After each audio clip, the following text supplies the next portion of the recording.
rise and shine. Coffee's brewing, feeling fine. News is out and on the air. Shizzy whiz nuts wild, but we don't care. Morning whiz and coffee. Talk the news, he's a tease. Laugh it off, we're on the go. Shizzy whiz nuts, start the show. Let's go.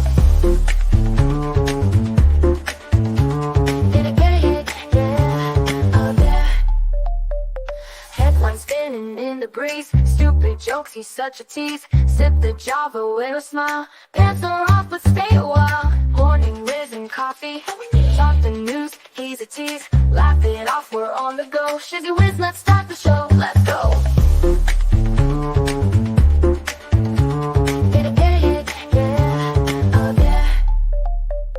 Headlines spinning in the breeze, stupid jokes, he's such a tease. Sip the Java, wear a smile, pants are off but stay a while. Morning whiz and coffee, talk the news, he's a tease. Laugh it off, we're on the go. Shizzy whiz, let's start the show, let's go.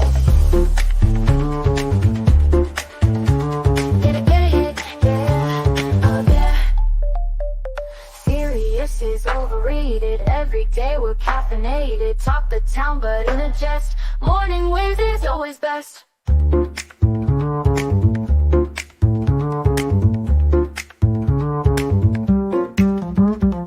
Clock is ticking, time to run. Morning show's a load of fun. Grab your mug, don't spill a drop. Laugh your ass off till you pop.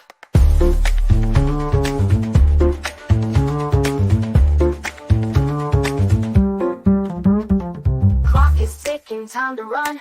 Morning show's a load of fun. Grab your mug, don't spill a drop. Laugh your ass off till you pop.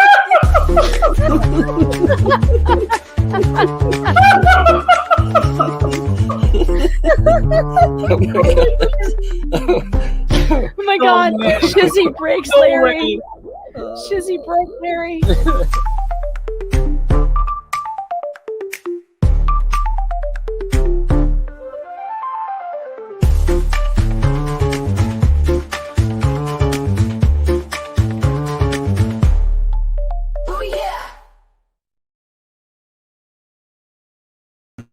Helps whenever I add myself to the screen there. How you doing? Good morning, everybody. It is another Friday. We've made it all the way here again. Made it all the way here again. We've got a good one for you today. Ooh, do we have a good one for you today? It's going to be a blast. Yes, I feel the pain coming. I feel the pain coming. It's gonna be just glorious. Here we go. Let's see now what we got. Are getting even more bizarre. Congresswoman Marjorie Taylor Greene, a congresswoman of Georgia, is now saying the federal government is literally controlling the weather. We're controlling the weather. It's beyond ridiculous. It's got to stop. Moments like this, there are no red or blue states. There's one United States of America. Neighbors are helping neighbors. Volunteers and first responders are risking everything, including their own lives, to help their fellow Americans. Help them. State, local, and federal officials are standing side by side. Let me repeat, no one should make the American people question whether their governments will be making sure that this is acting when it strikes. They'll be there. We will. So, really, claims are bizarre, huh? So, let's see how bizarre those claims really are. What do we have here? Another example is the array of technologies, often referred to collectively as geoengineering, that potentially could help reverse the warming effects of global climate change.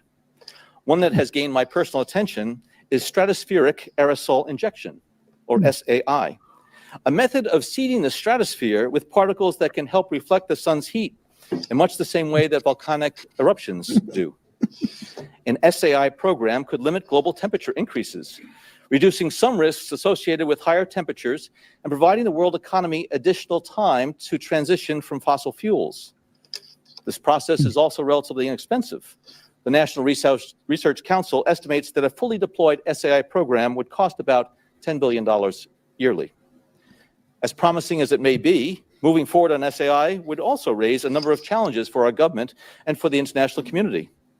On the technical side, greenhouse gas emission reductions would still have to accompany SAI to address other climate change effects, such as ocean acidification, because SAI alone would not remove greenhouse gases from the atmosphere. On the geopolitical side, the technology's potential to alter weather patterns and benefit certain regions of the world at the expense of other regions could trigger sharp opposition by some nations. Yes. Others might seize on SAI's benefits and back away from their commitment to carbon dioxide reductions. And as with other breakthrough technologies, global norms and standards are lacking to guide the deployment and implementation of SAI and other. Yeah. So, disclaimer here. None of what you see here is true. It's all for fun. It's all for humor. It's all satirical. And what that guy just said, CIA director of John Brennan and the Council for Foreign Relations, what he said is absolutely verifiably, what it is. Check the information on yourself. There's no misinformation, no disinformation. I'm just showing what happened. That's all. I'm just showing what this is all about. You need to do the research on your own. I can't confirm any of this that I talk about. It is always incumbent upon you to do your research. Do your research on these. So, speaking of things that you should verify yourself, we have this news right here. It's a bird, it's a plane, no wait, it's a cookie monster speeding down a German highway. Cops baffled as cookie monster caught in cam behind wheel of a 60-mile-an-hour speeding car. Cops baffled as a cookie monster is caught on cam behind the wheel of a... This is a bizarre moment. A speeding driver was caught on camera wearing a Cookie Monster costume behind the wheel. And there he is. And I'd recognize those big googly eyes anywhere. No joke. A traffic cam in Dortmund, Germany, caught a driver dressed up as a Cookie Monster zooming down the road at 60 miles an hour. Police are now on the lookout for a Sesame Street fan who they claim intentionally sped past the camera to get a perfectly shot at the fuzzy blue outfit. The costume driver was going 10 miles an hour over the speed limit in a 50-mile-an-hour zone, and the whole thing might just sound like a joke. Police say it could have ended badly. They warn that this Cookie Monster stunt could have endangered human lives. I'm sorry, but 60 and a 50 is kind of a norm around here, and not really sure what they have going on over in Europe. Anyhow, police spokesperson Banter warned that wearing a Muppet mask while driving may seem fun, but it can have deadly consequences. You think? If it turns out this guy was the driver behind the mask, he'll face an additional €60 charge, bringing up the total fine to 100 that 40 euro speeding ticket. According to traffic lawyer Arndt Kempkins, driving in Germany while wearing anything that covers your face is illegal. However, the Sun reported that the vehicle registered to a 57-year-old man from Hagen, but has yet to be confirmed that he was driving it. It's still not clear if this jokester has a history of speeding or even if he has a driver's license. One thing we do know for sure, though, is that somewhere there's a random person who carries around a Cookie Monster costume for kicks. Be on the lookout, Germany. You never know when Cookie Monster could strike again. I think the baker was there. I think Broken Baker was there that day. I'd have to look, but he does. He's not too far from Germany. Wasn't that about the time he was supposed to be heading to the United States?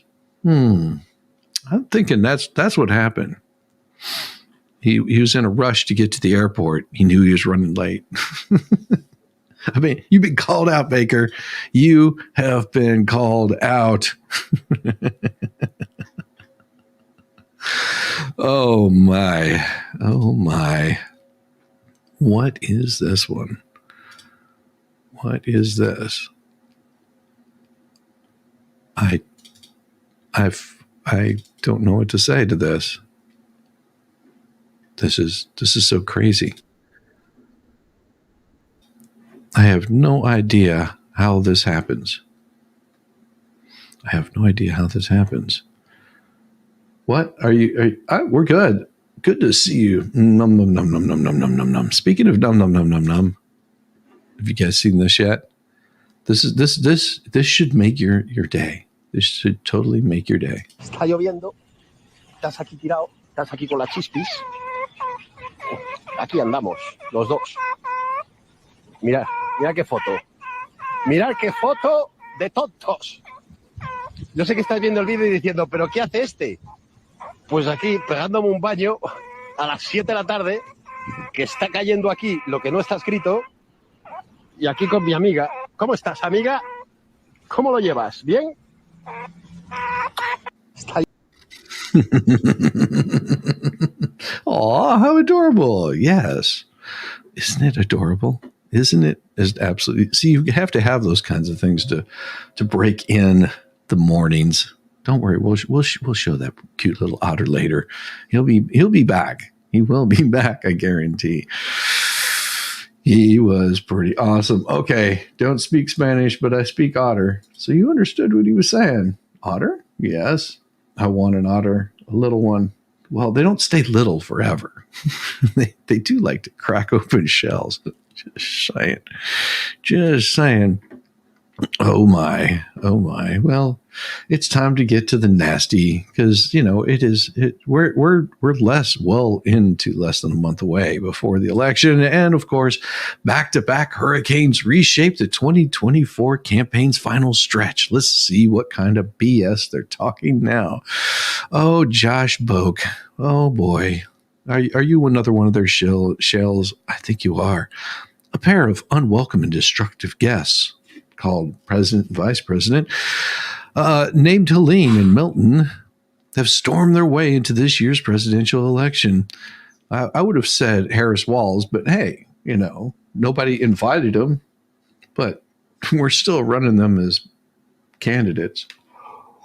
Damn, my coffee is good this morning. Yesterday it was horrible. I think I added too much water. Today it's much better. The back-to-back hurricanes have jumbled the schedules of Camel Toe and Donald Trump, both of whom devoted part of their Thursdays to tackling questions about the storm recovery effort. Well, no, Thursday, no. See, you have to back up here, AP, if you want to report the news correctly.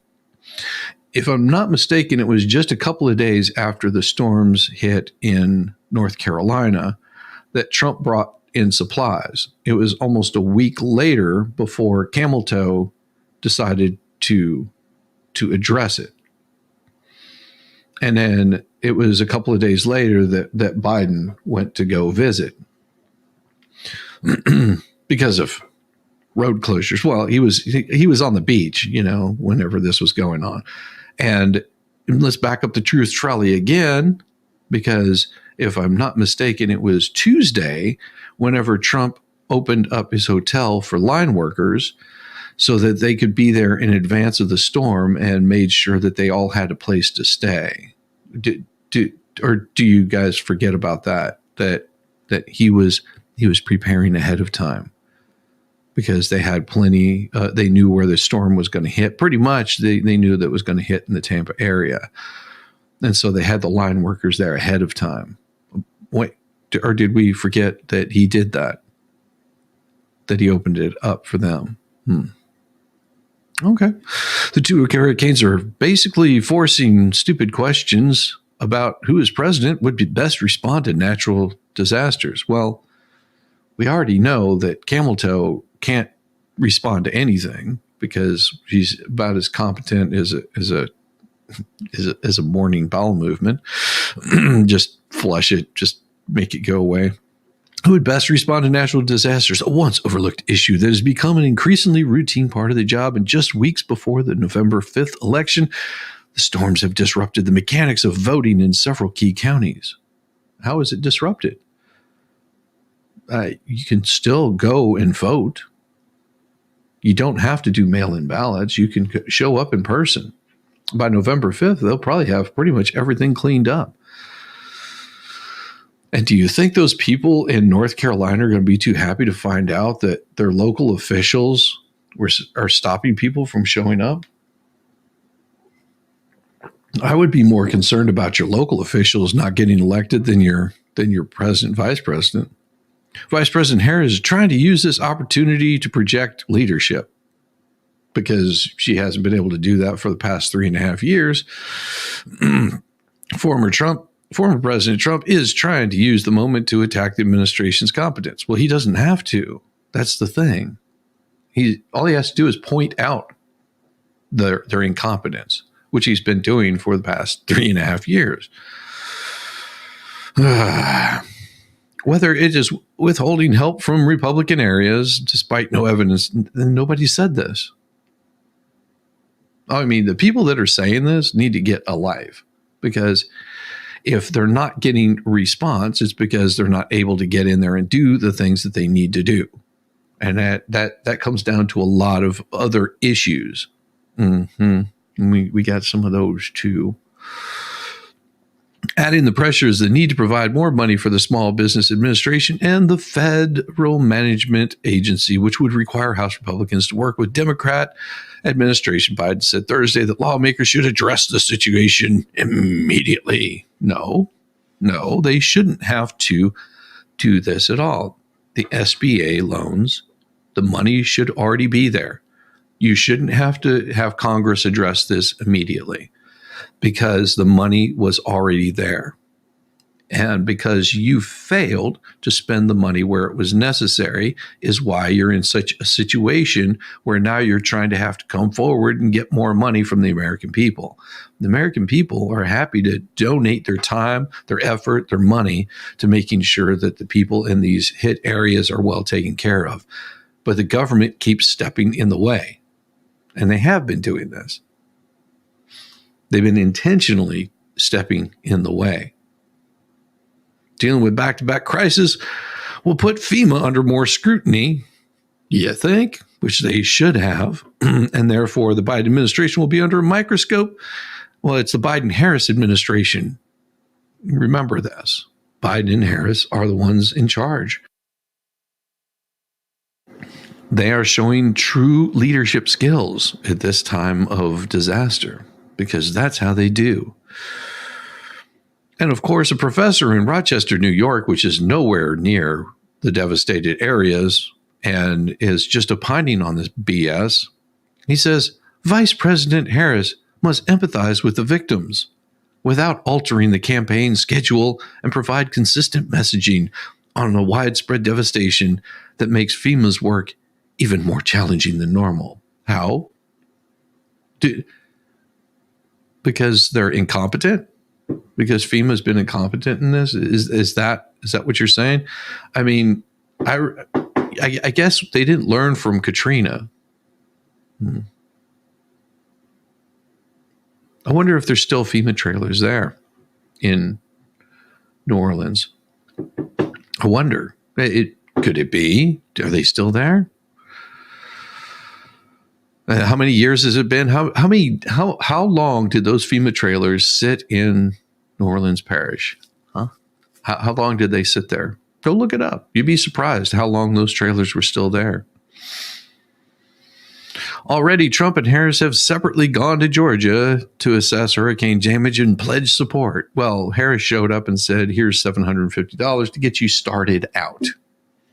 That's what she had to say. And then continued to blame Trump on this. On Thursday, the first question Harris got on a Univision town hall in Las Vegas came from a construction worker and an undecided voter from Tampa, Florida. Ramiro Gonzalez asked about talk that the administration has not done enough to support people after Helene, whether the people of Milton's Path would have access to aid, a sign that Trump's messaging is pointing out the idiocy of this current administration.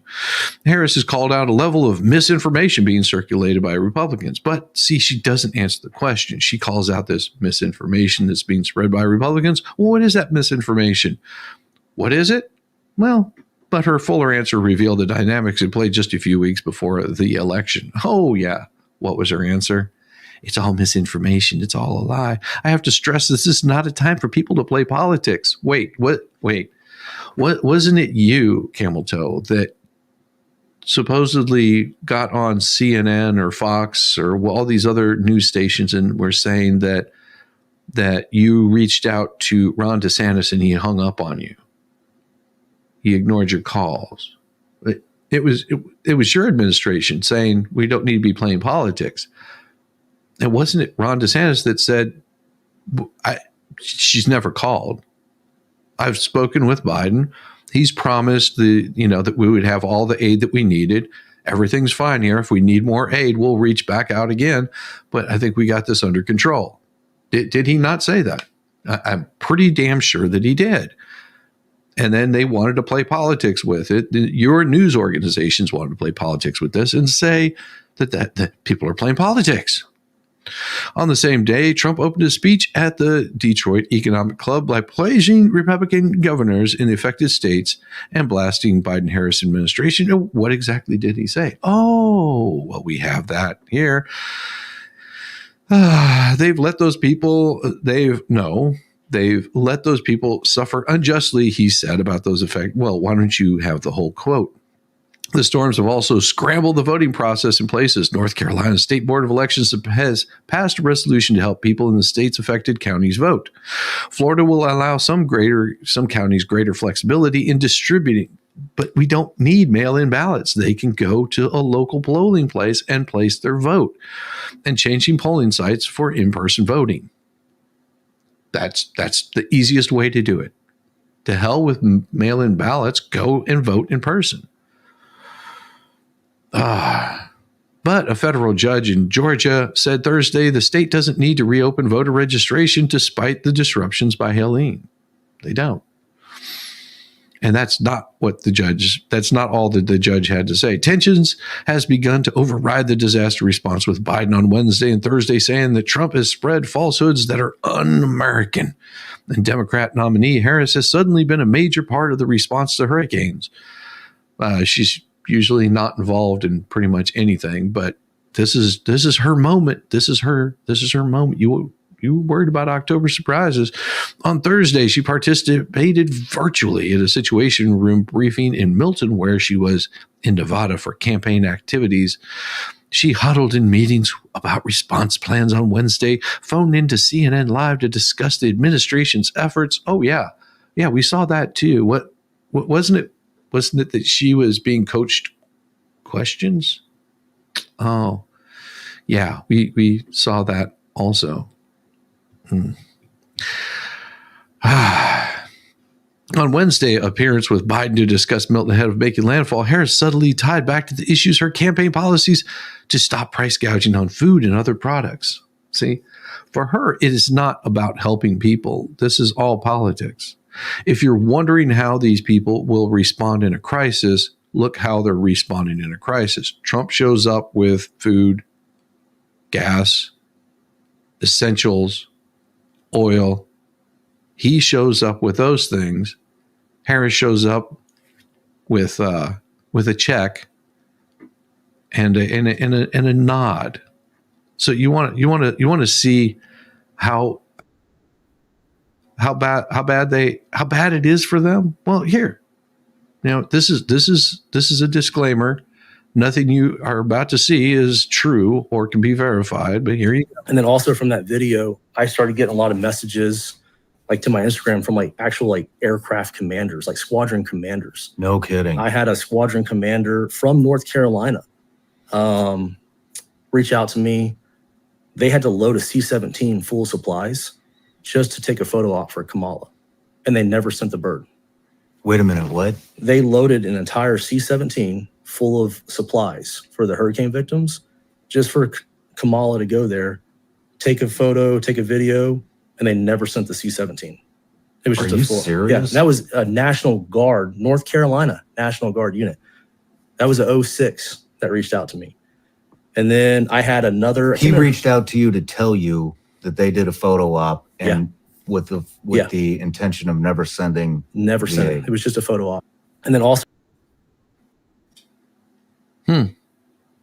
Really? Like I said, I can't verify that being true. I can't verify that being true whatsoever. But you want to see how the response will be? That's how the response will be. Harris warned that Milton poses extreme danger. It made landfall in Florida late Wednesday and left more than 3 million without power.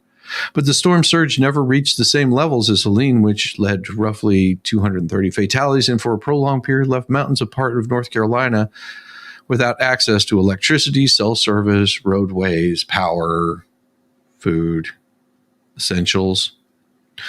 Trump and his allies have seized on the aftermath of Helene to spread information about the administration's response.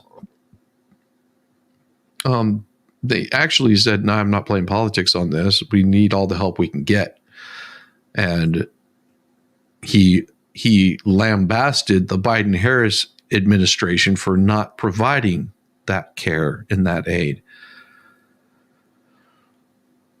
There's statements that victims can only reach 750. That's not what they said. That is not what they said. Their response to this was that people were showing up with a $750 check. Okay. You don't have access to a bank. How are you supposed to cash your check? So what are you going to do? You're going to go to a check cashing store that's probably underwater, which probably doesn't have any cash, which would have to go to a bank to pull out cash.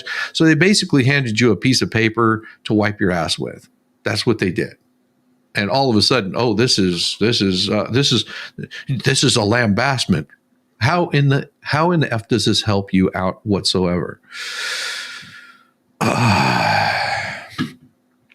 Yes, the emergency, and this is not false. This is very true. Emergency response funds were diverted to illegals, not immigrants, illegals.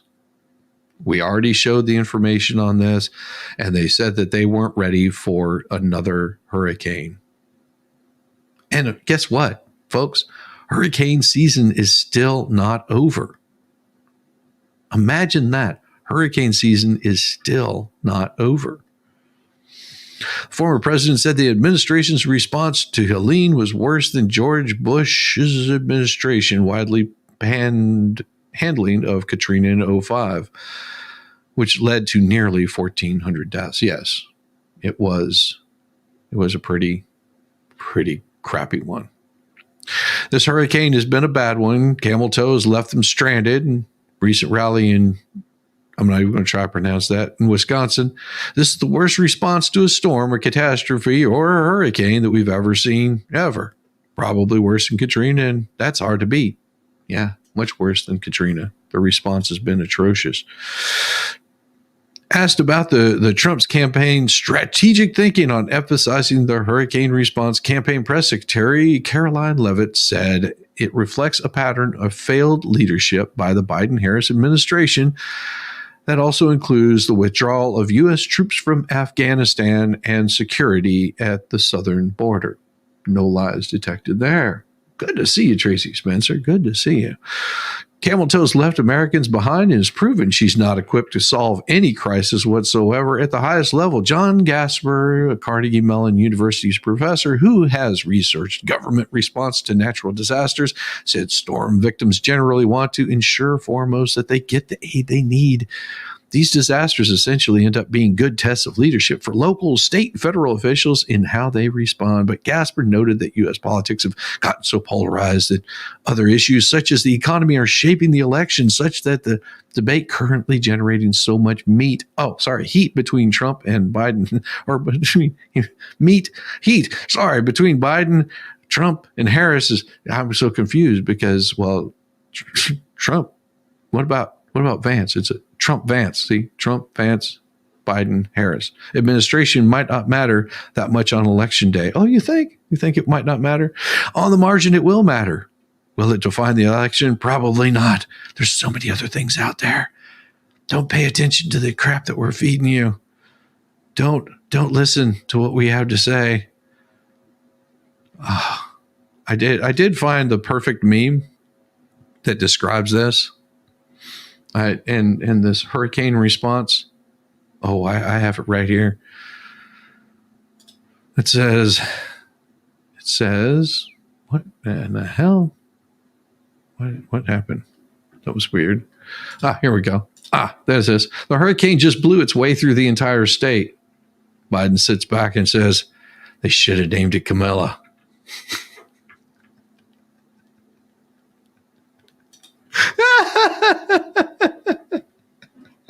camel toe couldn't tell the truth if it smacked her in the face. Well, it's not what she has smacking her in the face. I guarantee you. That's not what he has smacking in the face. Oh boy.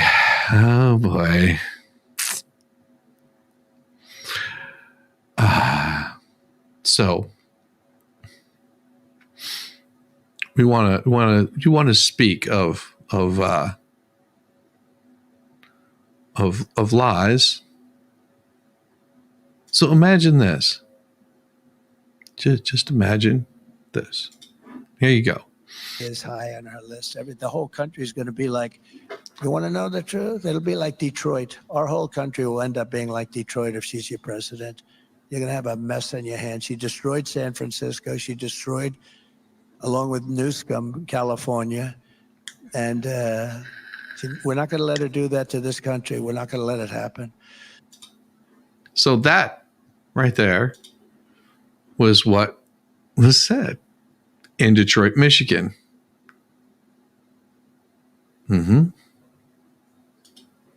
Weird that right there was touted out. But why don't we look at the whole thing? Look at the whole thing. Billions and billions of dollars. The money came in, and Stoltenberg, the Secretary General, good man, he said it was the most amazing thing I've ever seen. Obama would come and make a speech and leave. Bush would come and make a speech and leave. Trump would come and look at the statement and say, man, because we were almost paying for all of NATO. So we were getting screwed on NATO and screwed on trade. A double. Nobody else would have done. This is crazy. So we're protecting you, and you're taking advantage of us on trade. I said, sorry, we're not going to take it anymore. But the money came. We took in hundreds of billions of dollars in NATO. Hundreds of billions. And by the way, they should be paying 3 to 4%, not 2%, okay? 2%. They should be much higher than that. But that's up for whoever is going to be the next president. I think Kamala, it's not going to be high on her list. I don't think anything that we're talking about today is high on her list. The whole country is going to be like, you want to know the truth? It'll be like Detroit. Our whole country will end up being like Detroit if she's your president.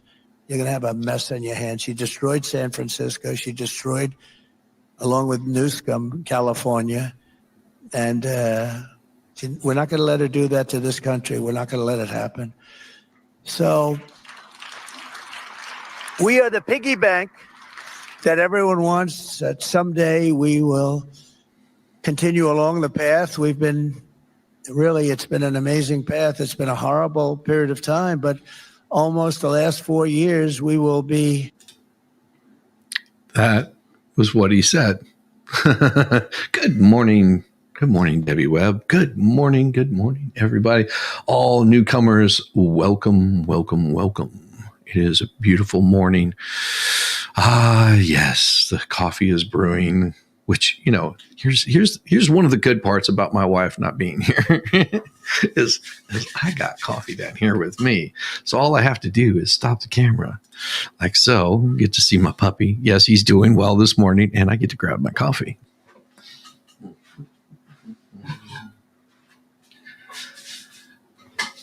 Yes, this is one of the best parts of being here in the morning. So I've got my carafe of coffee that I can just pour a little bit of coffee here. I know you guys like the morning song, and I'll give you a break a little bit later, but this way I don't have to go all the way upstairs. I can just sip it right here. That is glorious. I love it. Puts the hat on.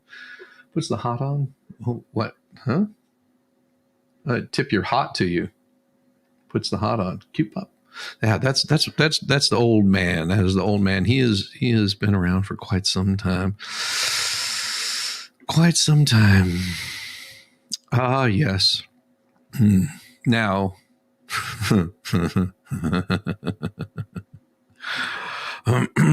Oh, and we've got so much more for you that we can't show it all.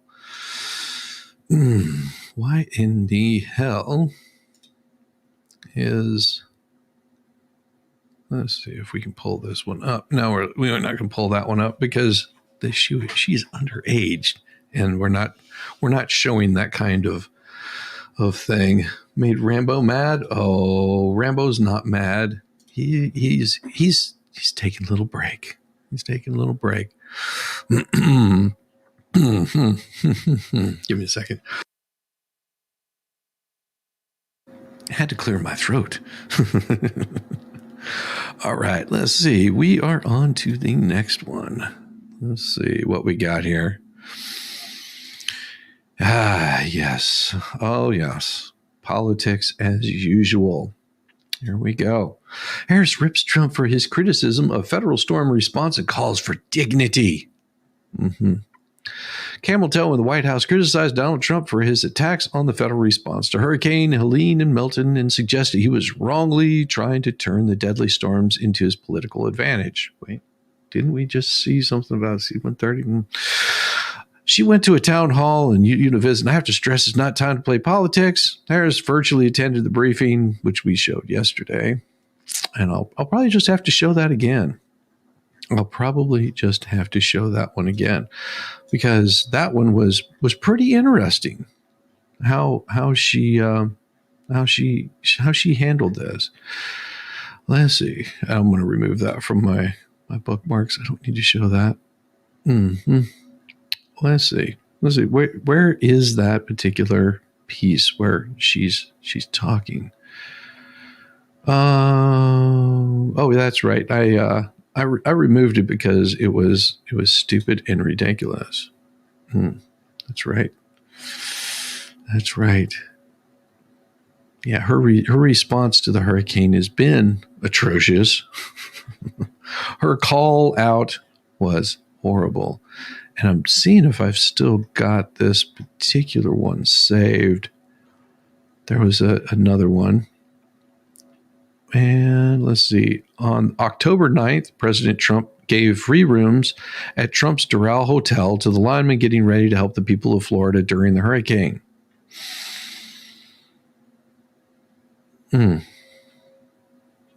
Yeah.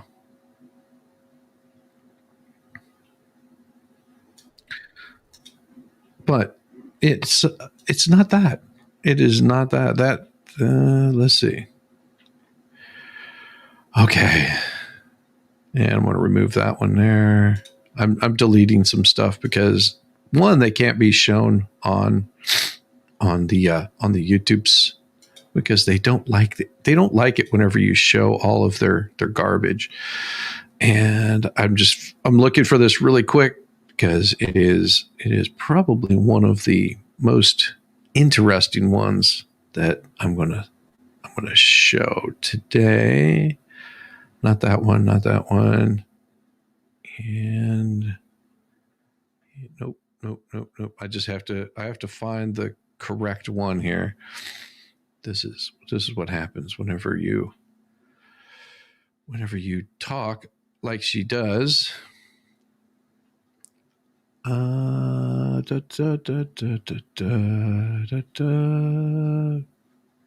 nope, that's not it. I think I showed it the other night. Yeah, this is what happens whenever you watch storms. Your history gets clogged up with these kinds of things. Yeah, those you tend to run into these issues. And nope. I don't see it. I thought I had it here. I thought that I had it, but apparently I don't have it here. Yep. Too much research does this to you. It messes up your whole timeline of things. Yeah, we'll just skip over that for now, but we'll come back to it. Let's see. I could remove that one. That one was good. Let's see. Here we go. This was her response. This was her response to hurricane efforts. Yeah, I knew we had this somewhere here. This was her response to hurricane efforts. The other point, Mike, that I would make, especially it came through on the briefing from the federal experts, it's really important that we think about the language that we're using to talk about what we are predicting. Because, for example, it has moved from time to time from a Category 5 to a Category 4.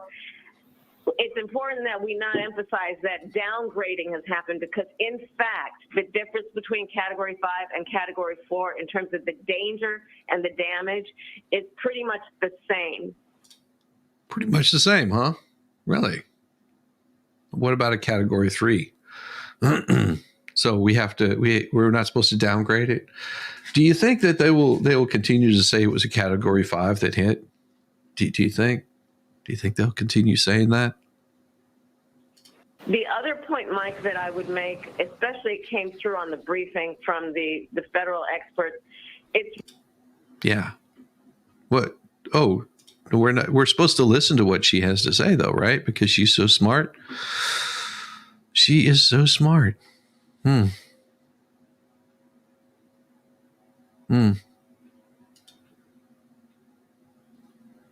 So smart, so brave, so bold.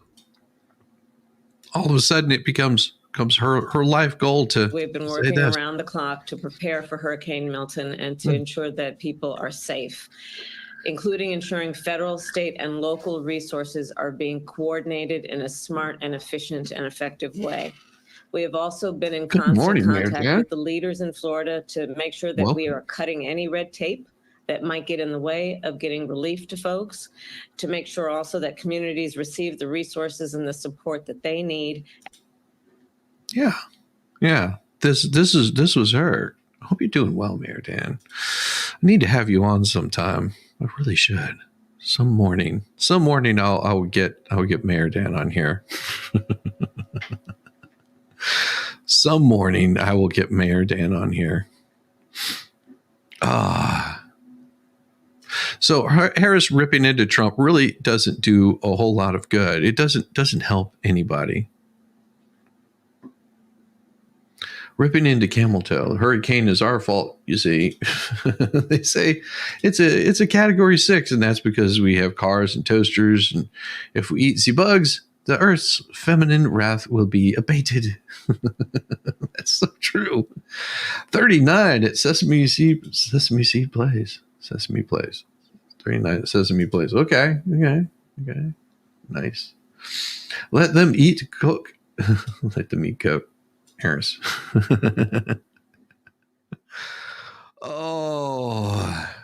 There's another one that I wanted to talk about, but I'm not talking about it because it's just more propaganda bullshit that I care nothing about. But here's what'll make you old people feel better. Those that are of retirement age. Those that are of retirement age.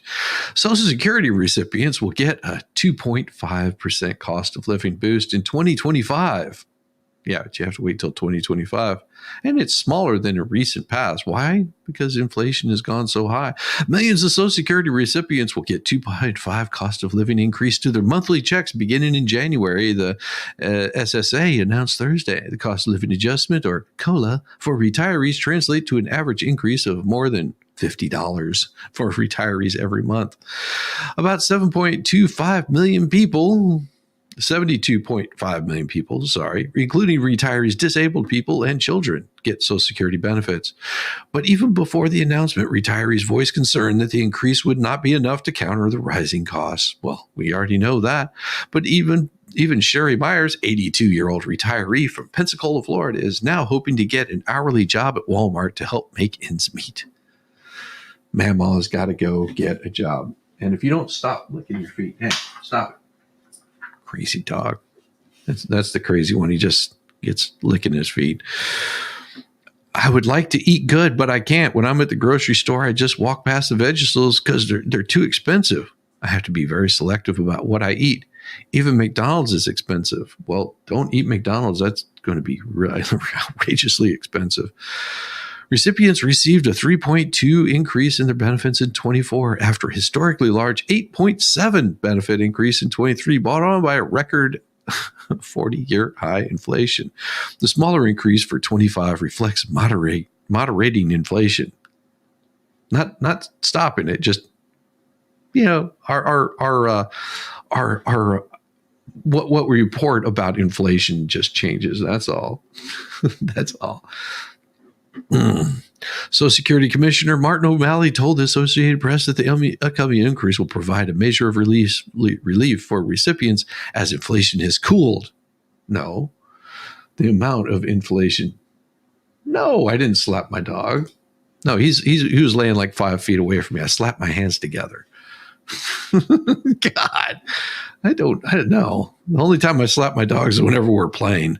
they like the belly slaps. Start to play the drums on their bellies. They'll just roll back and enjoy it. They're hilarious. The other one's sleeping in his dog bed. I'll have to. I was thinking about getting a camera on that, but I thought it might make him feel a little disconcerted. I heard stories. It's a struggle for seniors. Well, here's the thing that people don't realize is the time is coming, and it's coming pretty damn quick, that we'll be losing a lot of baby boomers. Imagine within the next 10 years, we're going to lose a lot of our baby boomers. And that money will be there for Social Security. Yeah. And it's unfortunate, but that's very, very true. So just think about this. You've got a lot of people that are in their baby boomer ages. We're not talking about the ones that came in late. We're talking about the ones that are in their 70s, and some of them getting close to hitting 80. Yeah, it's crazy to think that those benefits you'll see over the next 10 years will probably go and be increased because they'll have more of that funding if they stop tapping into it and taking money away from seniors. Again, presidential candidate Harris and Trump have presented dueling plans on how they would strengthen Social Security. Well, we already know how they're going to do it. We already know how they really want to raise these kinds of things. It's not a pretty sight. It's not a pretty sight at all. So I did see that Camel Toe wanted a second debate. She really wanted a second debate. She was planning on it so much, and she turned down that debate with Trump. Yeah. People forget that she turned down a debate with Trump.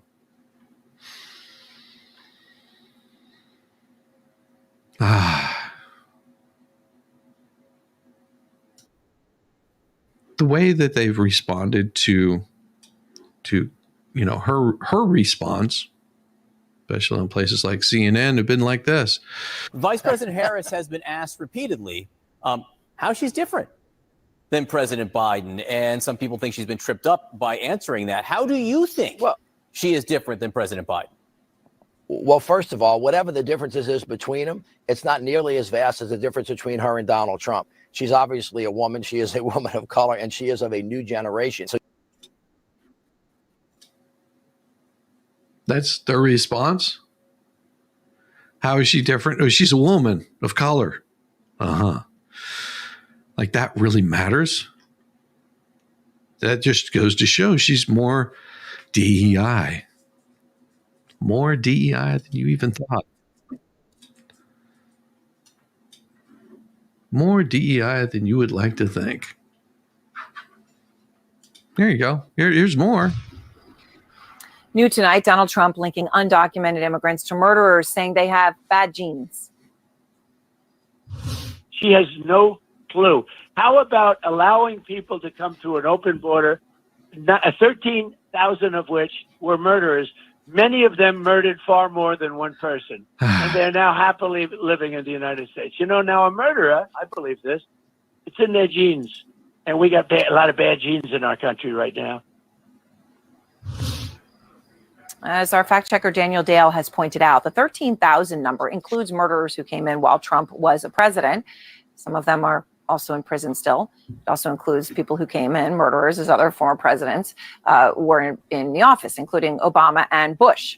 So Obama, Bush, Trump, Biden, all of it. And context does matter. Trump does not say this in a vacuum. He says it in the context of comments about migrants that we've heard again and again. Nobody has any idea where these people are coming from. It's poisoning the blood of our country. It's so bad. And people are coming in with disease. People are coming in with every possible thing that you can have. They're poisoning the blood of our country. And what he's talking about has nothing to do with genes. He's not talking about being genetic. He's talking about whenever he says poison the blood of our country, what he's talking about is the heart and soul of our country. What this country is all about is it is being destroyed. But that's not their point. They'll get to their point here. They have to work up to it. Letting horrible people into our country. They're poisoning our country. And Trump has long been obsessed with genetics. A lot of it's about the genes, isn't it? Don't you believe? The racehorse theory, you think we're so different? You know, I believe in... Do you know what he was talking about in that particular instance? What was he talking about during that particular time? Do you remember there was a certain thing about the coof?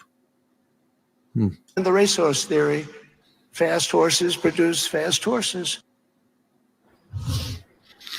Aisha Mills and David Urban are both out front now. So Aisha, let me just begin with you, with your reactions to what Donald Trump has just said today about the murderers coming into the country and genes. Listen, this isn't I like jeans. I have several pairs that I wear. Their side is obsessed with race, which is genetic. Yes. Yeah. That is the biggest problem. Their side is more obsessed about genes than this side. Think about it. Think about it really hard. They seem to be more obsessed with the color of your skin or what part of the country you're from. And they've been this way since forever. the first time we've heard this kind of talk from Donald Trump, and it she just looks so angry. She looks like they just look so stern and angry. Shame on him. Of authoritarianism. And it also harkens back to a time of Hitler, who used. What? Again, you're going to liken Trump to the little German artist. The same exact language that Donald Trump is now quoting to talk about the people who he thinks are poisoning the blood of. No, that's not the same. That is not the same at all. What he's talking about is criminals being allowed into this country. That's what he's talking about. The nation, you know, all of this smells like an affinity towards eugenics, which really. Wait, eugenics? Reeks of eugenics. Wait a second. Wasn't Planned Parenthood founded by someone that was very much all about eugenics? Matter of fact, they were outspoken on this. I'm pretty sure that Sanger had a lot to say about this. Yeah, I'm pretty positive that she was all about that. And there's a reason why you'll find those particular birth control centers, I guess is what they're called now, that Margaret Sanger was very much about cleansing and thought that it was best to put these and promote these in the Black neighborhoods, the Hispanic neighborhoods, the Jewish neighborhoods, the poor.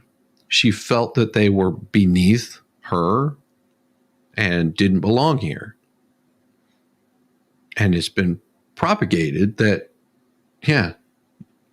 No, it wasn't all about that. She wanted to calm it down. It wasn't about just going after that in particular. She wanted to purify the nation. That is what she was all about.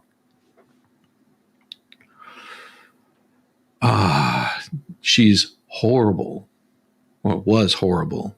But these people don't understand that because they don't know their history. And even if you show it to them, even if you show them the history, even if you laid it all out in front of them, they would say, that's fake, that's misinformation, that's not true. You could show all the speeches of Margaret Sanger talking about this, and they would say, there's no way, this is misinformation, this is fake. And then they would want to find out where you got it from so they could destroy it. To give us all pause, because when we remember the last person, the last awful authoritarian dictator who believed in eugenics, it was someone who really wanted to exterminate an entire people because they thought that they. That Margaret Sanger. Yeah. Wild. Didn't have good genes, and because they were trying to create a certain type of race. Which is what you've been doing.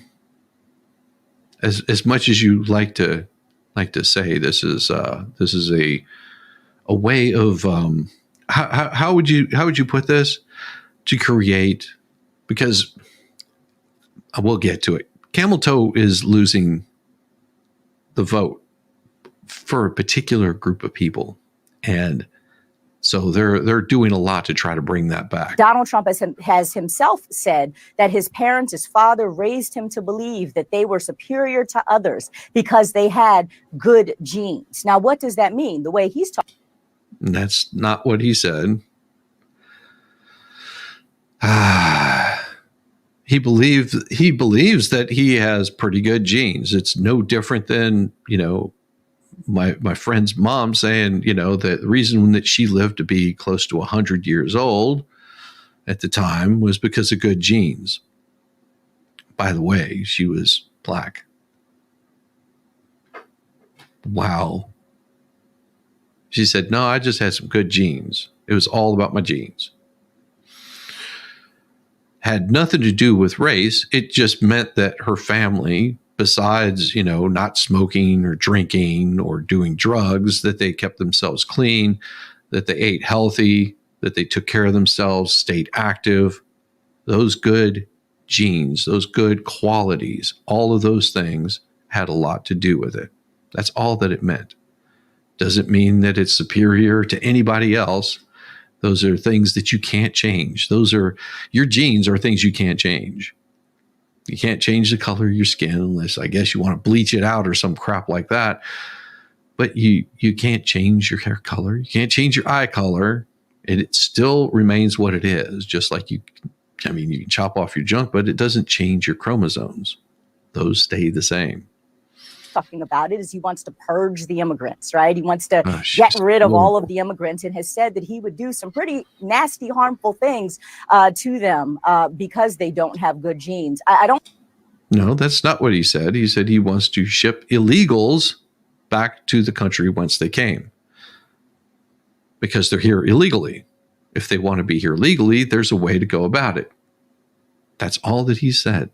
I don't think that this is just rhetoric. I think that we need to take this seriously and understand where his inspiration comes from. And today, of all days, it is just really savage that this is who he's quoting and that he's quoting Hitler. Come on, Aaron. I don't want to swear. David, is this rhetoric to say you believe in the racehorse theory about bloodlines? Listen. Yep. Aaron, listen, I'm not going to sit here and put up with this. I am a very good guest normally. But to Aisha, for you to compare Donald Trump to Adolf Hitler on 10/7, it's just shameful. Number one, what he was talking about are murderers, people who came into this country and murdered Americans, okay? So let's not try to string together a bunch of quotes that weren't put together. They're different points in time to try to make it look like something he didn't say. He was talking about 26,000 people, rapists and murderers in this country. And he said, in my opinion, and it's not just Donald Trump's opinion, there are scientific studies out there about nature or nurture, about murderers, whether they have some sort of genetic predisposition to murder people. And he's talking about the people who murdered Americans, not eugenics, not some made up BS, Aisha. So listen, I'm sorry that Donald Trump feels like standing up for people who may have been murdered by immigrants and want to deport illegal immigrants who are here, criminal, violent aliens, and want to kick them out of our country to protect Americans. But that's okay in my case. He's not talking about eugenics. He's not going to compare him with Adolf Hitler today. I find it particularly offensive. Listen, we can fact check, this all day long. David's hot air is not going to rewrite the history of the words that Donald Trump himself has used. This is fact. He has read the words he said today. Genetics. Well, I'm talking about the history of everything he's ever said. So you can have a short-term memory, David, for the sake of going into an election and doing Donald Trump's bidding. But this, as an American, let's talk about Kamala Harris. Makes me really concerned. Let's talk about Kamala Harris. As a black lesbian who Donald Trump doesn't believe has genes as good as his, is he going to attempt to exterminate me why do you when believe he gets elected? Because he's damn near said it. That's why, David. That's why. No, because and I'm not going to be lectured by some white man who has no idea what he's talking about and is trying to rewrite history here. Aisha, I am shame afraid, on you, Aisha. as an American, of a Donald Trump presidency and his actual quotes shame are on why. You, Aisha. Because I take him seriously, and I think that he believes what he says, and that is why he is a danger and a threat to America. She should be ashamed of herself. As a black lesbian, as a black lesbian, yeah, black lesbian. Is that what he's really concerned with? I don't think he is. I don't think he gives two damns what she is. He does not give two damns what she is. Here, this should be heartwarming right here. Dear Nike, see, with a big platform comes an even bigger responsibility. You have a chance to do the right thing, not just do the easy thing. So we're asking you, Nike. So we're asking you, Nike. So we're asking you, Nike. As the biggest voice in all of sports. Will you stand up for me? Will you stand up for me? Will you stand up for me? Will you stand up for me? Will you? Will you? Will you just do it?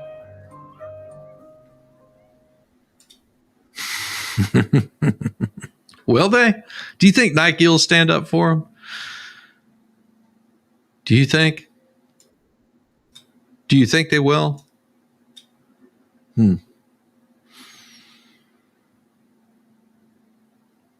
No, I don't think so either. Here you go. Here's more from Camel Toe. Put the Department of Justice of the United States back in the business of justice. We will double the Civil Rights Division and direct law enforcement to counter this extremism. We will hold social media platforms accountable for the hate infiltrating their platforms because they have a responsibility to help fight against this threat to our democracy. And if you profit off of hate, if you act as a megaphone for misinformation or cyber warfare, if you don't police your platforms, we are going to hold you accountable as a community. Other words, if you don't do what they tell you to do, and this is for you two, if you don't do what they tell you to do, they're coming for you. How does that make you feel? Yeah, you're supposed to be promoting people. You're supposed to be helping people out. You're not supposed to be allowing misinformation, disinformation. But when there's a counterpoint you disagree with, or is it because they disagree with it and you're being forced to do that? Is it possible that that's what's going on? Is it possible that that's what's going on here? That your misinformation, your disinformation has created this kind of problem? The lies that you've told, the lies that you continue to tell. How many times over the past week have we heard the same thing about a former president telling people to inject bleach into their veins, which never happened? I've counted at least 5 different times. And that's me just barely watching the news. Yeah, who decides what hate speech is? Nobody. They decide what hate speech is. They decide what can and won't be told.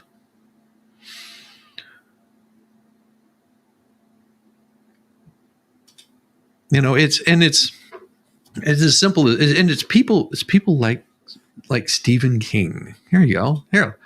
Trump backed out of the 60 Minutes interview, didn't want to be fact-checked, wanted to be unimpeded as he spewed his usual farrago of lies. Harris rejects Fox debate with Trump. Yeah. But go ahead. People like Stephen King that want to keep saying things over and over and over again that are not true. Who is spreading misinformation? Who's spreading disinformation? Who is it? Who is it that is actually doing this? Well, what do we have here?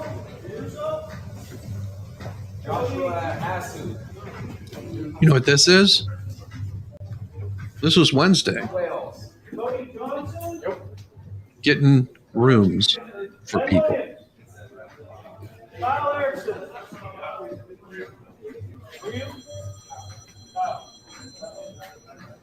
Trump's hotel. About his plans relating to retaliation. He's coming over to help with the storm.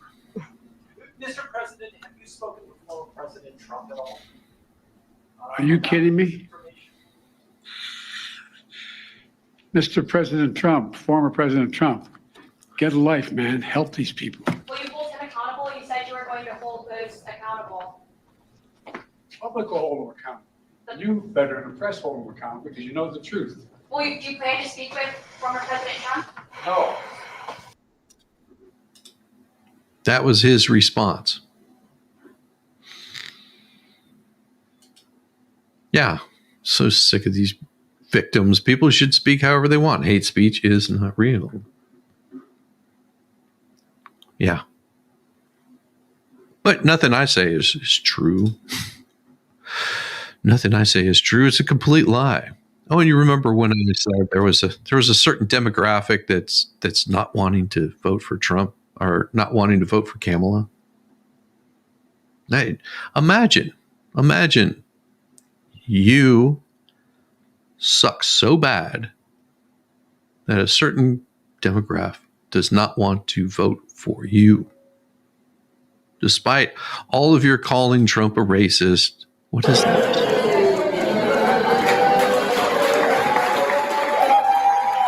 Oh.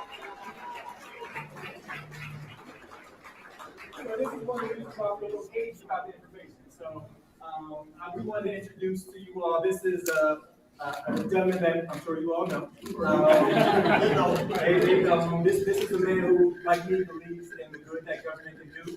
This is a man who believes that the purpose of government is to do things well collectively that we may not be able to do well individually. And the reason why I know that is because that's the line that I stole from him from when he was running for U.S. Senate in 2004. And so I feel like I know this man personally all my life, even though I just met him just right now. We want to give him a warm Pittsburgh welcome, the 44th President of the United States of America, Barack Obama. And do you know why they're bringing Barack Obama out? Because black men do not want to vote for Kamala.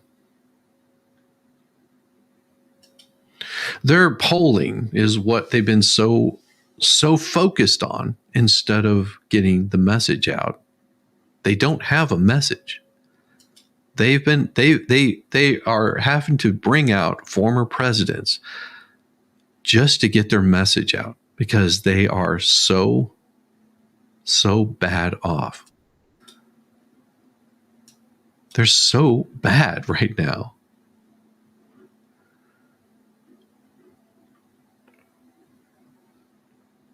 This is their response to him showing up to Aurora, Colorado. Whoa! These Democrats and these liberals in Colorado are freaking the hell out. Why? Because President Trump is coming to town. Yes, indeed. He said he was going to do it, and he's doing it. He keeps his word, unlike you people who are trying to throw shade on him for coming here. You don't keep your word. Yeah, you don't keep your word. We don't even hear from you people until it's election season. The rest of the time, you're just going around to your $2,000 plate dinners in Cherry Creek at the Jakara. You don't want to hear anything we have to say as the people. Interesting. Yeah. So they're freaking out and they're just sending their little minions all over X talking about, yeah, we don't want him here. We don't want him here. You don't speak for me. Yes, I do want him here. And a lot more people want him here than you think. Know how I know? Because I held a little town hall over there at the MLK Library. Yeah, and I got to talk to the people. Something you would never do. The only reason Mike Kaufman comes over there is because he has armed security. See, I don't have armed security. It's just little old me. Just getting out, going to the barbershop where all the brothers hang out. You know what I'm saying? Walking up and down the street, talking to pimps with their employees. Yeah, it was a hoot. It was a blast. You should try it sometime. I talked to the people. I had a town hall and people came. I rented the space. I printed out my own flyers and just did community engagement. Yeah, because that's how you put your finger on the pulse of the community. All you people who want to be elected to represent the community, you should try communitying. Yeah. So I talk to people, especially the elderly community that is right by Dallas and Colfax or so, where the new property managers have kicked the old residents out and moved on in themselves. Well, good night. So they told me that they hear gunshots without fail every single night. Yeah, I hear it from the people who live there. Yeah. In fact, right before my town hall, this poor 79-year-old woman had to get up out of her bed to try to stop one of these new arrivals from stealing one of the cars of the residents who live in this high rise. These are old people, man. These people ain't got nothing. Some of these people have been there for 20 plus years. Oh, wow. 20 But you years. wouldn't know that, would you? Because you don't come over where I am, where I get out and talk to people, where I get out and talk to people who are pissed because the community Walmart is gone due to high rate of theft. But there again, you try to say it's not happening. The Whole Foods closed. Yeah, because of high rate of theft. But it's not happening. You ought to try to listen to the people who actually live there. Like I do. Let me read you a little bit of this Colorado Politics article because it's quite interesting. The Kara Powell, who is the deputy state communications director for the Colorado Harris Walz campaign, says that, quote, Donald Trump will say anything to distract from the truth. What is the truth, Kara? Inquiring minds would like to know, what is the truth? See, I can tell that you're connected to the Harris Walz campaign. I can tell you work for Cosplay Kamala because it's just vacuous, empty statements like your head. Yeah. What does that mean? Like an opportunity economy. What the fuck does that mean? Who is that addressed to? It's just blah. Anyway, so you're trying to sell this idea that he's not wanted here because you got your moronic followers so brainwashed into thinking everything this man says is the truth. is a lie, which it's bizarre. The Trump derangement syndrome is bizarre. Anyway, Mike Kaufman says, that it's the claims of Donald Trump and the Venezuelan gang is grossly exaggerated. No, it's not grossly exaggerated. You should talk to the people who live there. And if you have, because you've been to these meetings, you should stop with this narrative. You should stop disparaging the people you want to vote your ass back in. How pathetic you people are. How pathetic. He says that he would be glad to take President Trump on a tour to his public offer to show him around our community and meet with our police and talk about whatever. Anyway, that's not a direct, that's a quote, sort of. But he would take him to the nice part. See, Aurora is pretty big. It's not just one little part. Aurora is big. Okay, Aurora is Cherry Creek Reservoir, Aurora, where the nice part, where the homes start about $600,000-$700,000. That's the nice part. That's where he'd take President Trump, to all the nice little communities over there. Or he would take him over to where the 9 News and Kyle Clark and them featured a story about a restaurant owner that supposedly her business is going to suffer because of all these stories that are untrue. I feel completely safe going to work every day. Yeah, bitch, you live on the gentrified side over by Stapleton. That's completely redone. Everything's nice over there. There's walking trails and beautiful community gardens and a nice restaurant and everything enclosed. Oh my God, what is wrong with you? I bet you wouldn't go anywhere near East Colfax. See, that's the other part of Aurora. There's like 3 or 4 different parts of Aurora, okay? So please stop with this bullshit. Okay, the part of Aurora that I'm talking about is ghetto. And yeah, it is happening. And you got all these weirdos talking about, we don't want him here. We don't want him here. Let me go ahead and clear this up for y'all. Get closer. Okay. President Trump, we thank you for shining the spotlight on this problem in Aurora, Colorado, because these jackasses would never have done it. They have been continually trying to say it's not happening. It is happening. So thank you. And do not listen to them. Do not listen to them. We want you here. We want you here. We don't want them here. We want you here. 5th generation warfare, man. It's a bitch. And Brandon, it is so wonderful that you would say that, because look what I have. Yes, I have this cup right here that is the same exact thing. Let's keep the dumb fuckery to a minimum today. Yes, that is my whenever I really want to get wasted, I sit down and start pouring some drinks into that. If appliances, she ain't laughing again. That's not true. That is not true. She lives in that area. She goes out and she talks to people. That is part of what she does. Unlike the morons that showed up at my door yesterday. Oh, it was so glorious. I had some, and I don't know and don't care what side of politics they were on. Don't show up at my door and try converting me to any politics. I should have a sign out in front of my yard that says, yeah, political solicitations will be mocked endlessly. Yeah, these fools came to my door, knocking on my door, and they said, "Are you wanting some change?" And I said, "No, I prefer ones."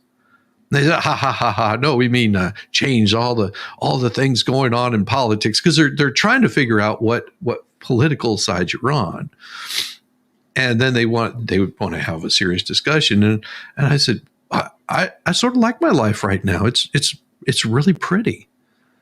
I said, look at all the stonework that I just had done last week, and And they were like, "Oh, you did all this?" I was like, "No, I did all of this in the porch. That's my handiwork. I do the woodwork, and I'm not a stone worker. I hired somebody to come out and do the stonework. Yeah, it wasn't cheap, but it needed to be done for water issues, and we're going to be planting some pretty plants out there, landscaping, and making it look nice. And no, my life is pretty damn good." In spite of everything that could be going wrong, my life is pretty good. They didn't know how to respond to that. They had no idea what to say to me saying that life is good, life is pretty. And I congratulated them on all the hard work that they're doing and getting people out to vote, and have a wonderful day. And they marched off and headed on to the next door, because showing up at my house isn't going to change how my wife votes or how I vote. It's already set. You know, it is already set how I'm going to vote. I haven't seen this one yet. This ought to be pretty interesting, and I'm pushing really close, because I've got something really, really good that you guys laugh is what make it good or bad times. You can still have a good day. Everybody should be having a good day. I would buy that t-shirt. Yeah. But it's not my quote. It's somebody else's quote. Is that porch all done? Without the pool? There is no pool there, trust me. No, the porch is not done yet. Eventually you'll get a picture of it. This weekend I will be grinding down the porch, getting all the cement prepped so I can tile it out. It's getting slate tile, possibly, or something. It's getting tiled is what it's getting. I hate doing tile, but it will be done possibly this weekend. It'll be done. I don't know. We'll see. But today, that is on my goal of things to do today. Is I've got the grinding wheel ready to go, and I've got to get it all the paint off of there, because the person that came in and remodeled, they went the cheap route and painted the porch, and of course it flaked up because they didn't prep it properly, and it's a mess. So that's what I'm doing today, is grinding all that down. Okay. Let's. I was hoping Volstorm would be in here today, because this one was going to be particularly for him. I wanted to show it. Here we go. And no, I can't play that. Damn it. I can't play it because of the music. The music will get me in trouble. But why don't we listen to Milton?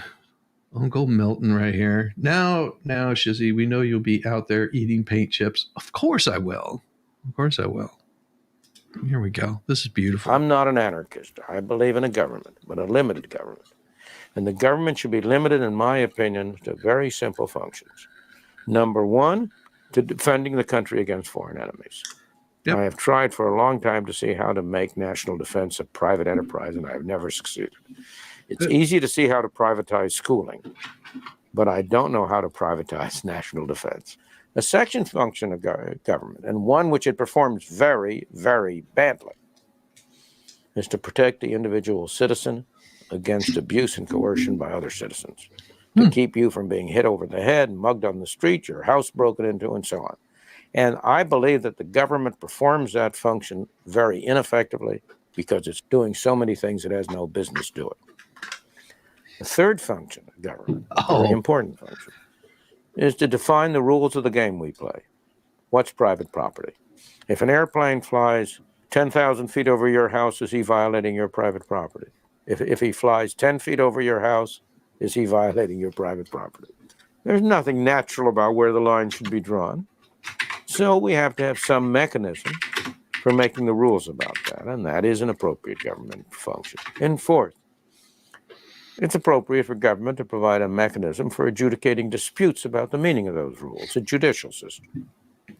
Those are the four essential functions of government, in my opinion, and those are the only functions that are essential.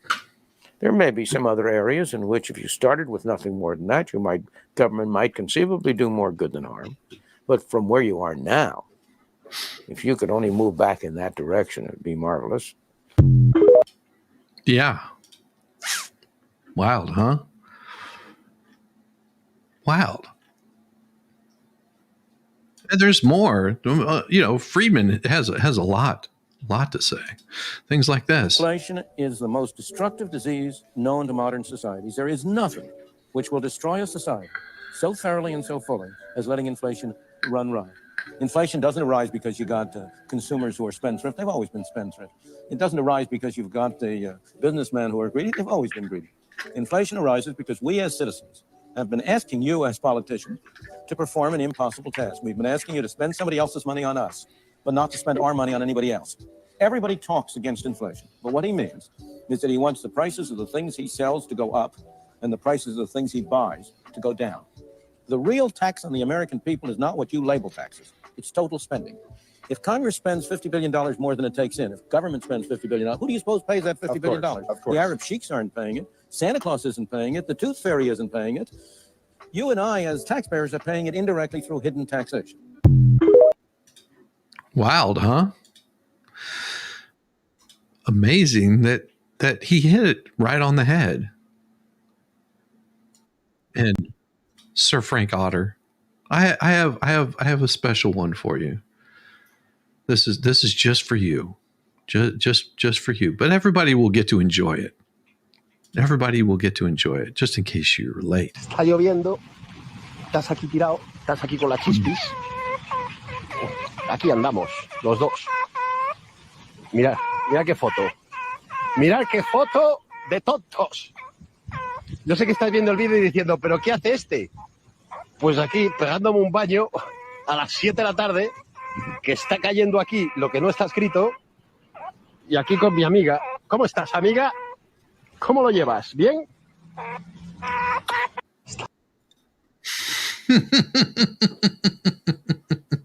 What? Is that how it works? Say it ain't so. Yeah.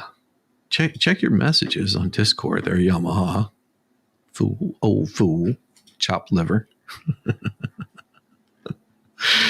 Chopped liver. There we go. You'll like this. This will be fun. There are a lot of Americans who are still struggling out there. They're still striving to make life better for themselves, for their families, and for their kids. And let's face it, as a country, we've been through a lot these last few years. We had a historic pandemic wreaking havoc on communities and businesses. Disruptions from the pandemic then caused prices to spike, and that put a strain on family budgets. The aspirations of working people have taken a back seat to the priorities of the rich and the powerful. So I get it, why people are looking to shake things up. I mean, I am the hopey changey guy. So I understand people feeling frustrated and feeling we can do better.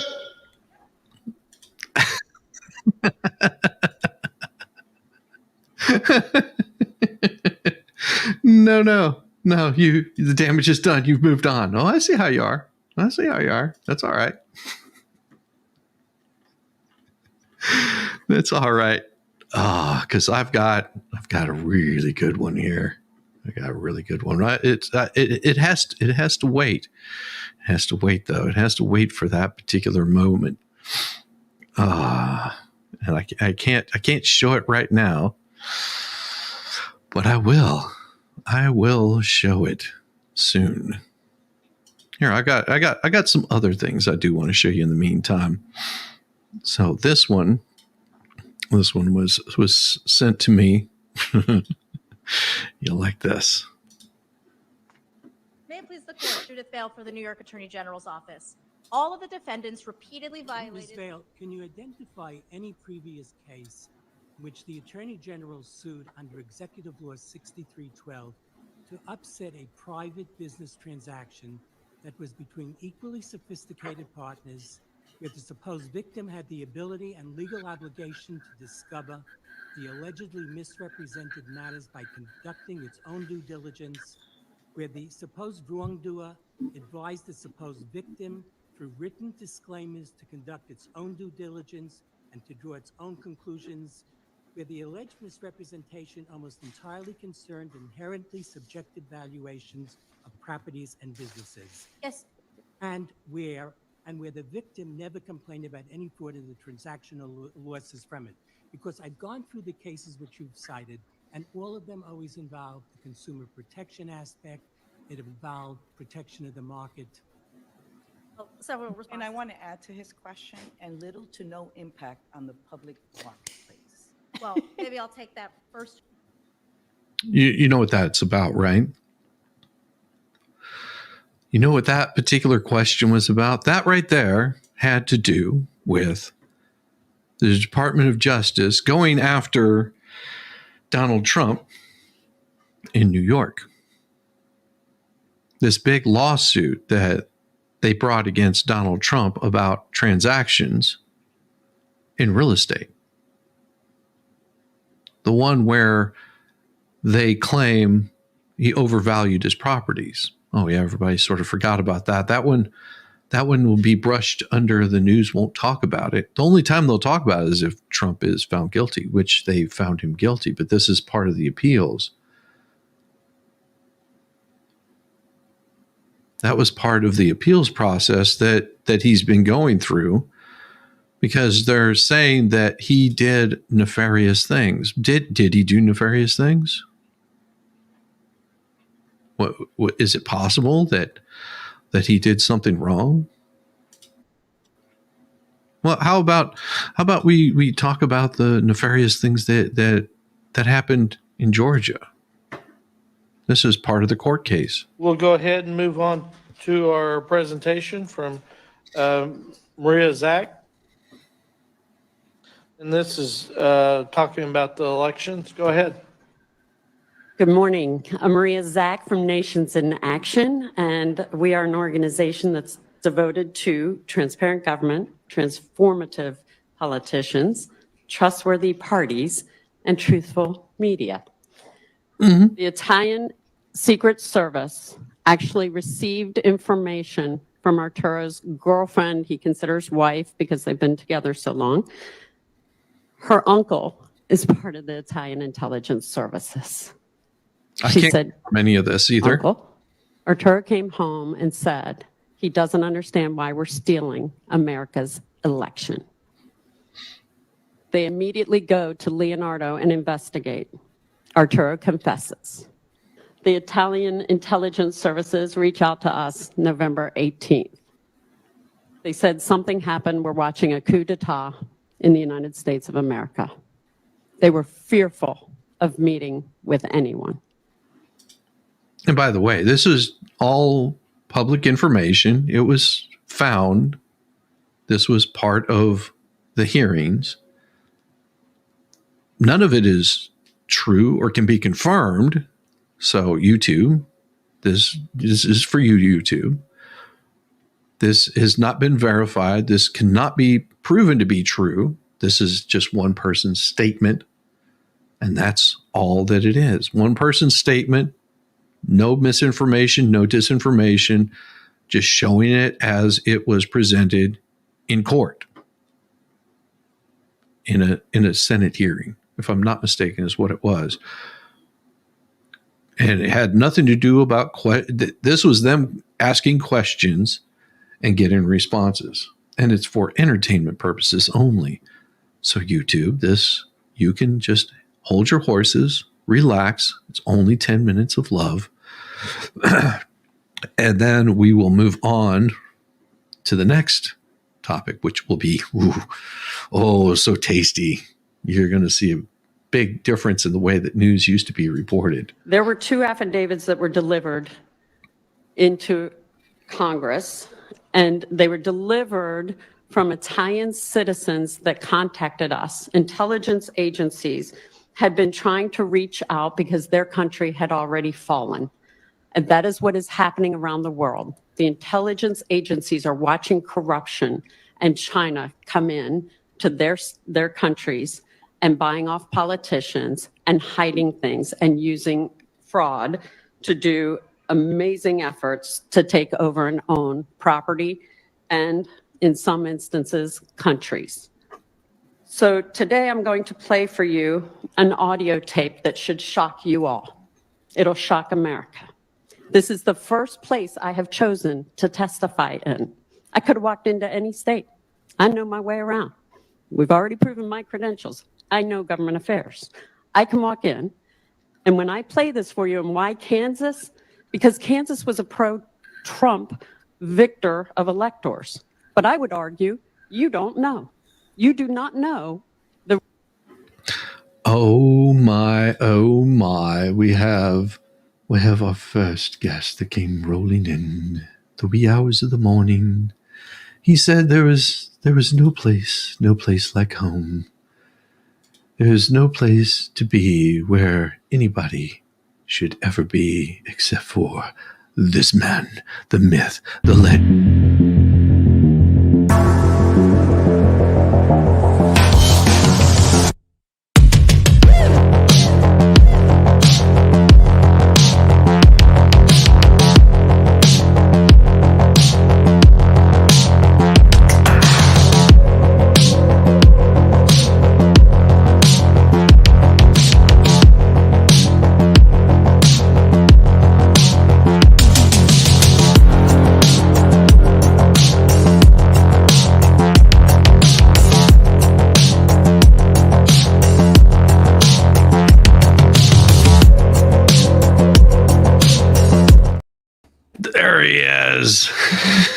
What is going on? You're just, hey, you said you liked it when I clicked my heels together.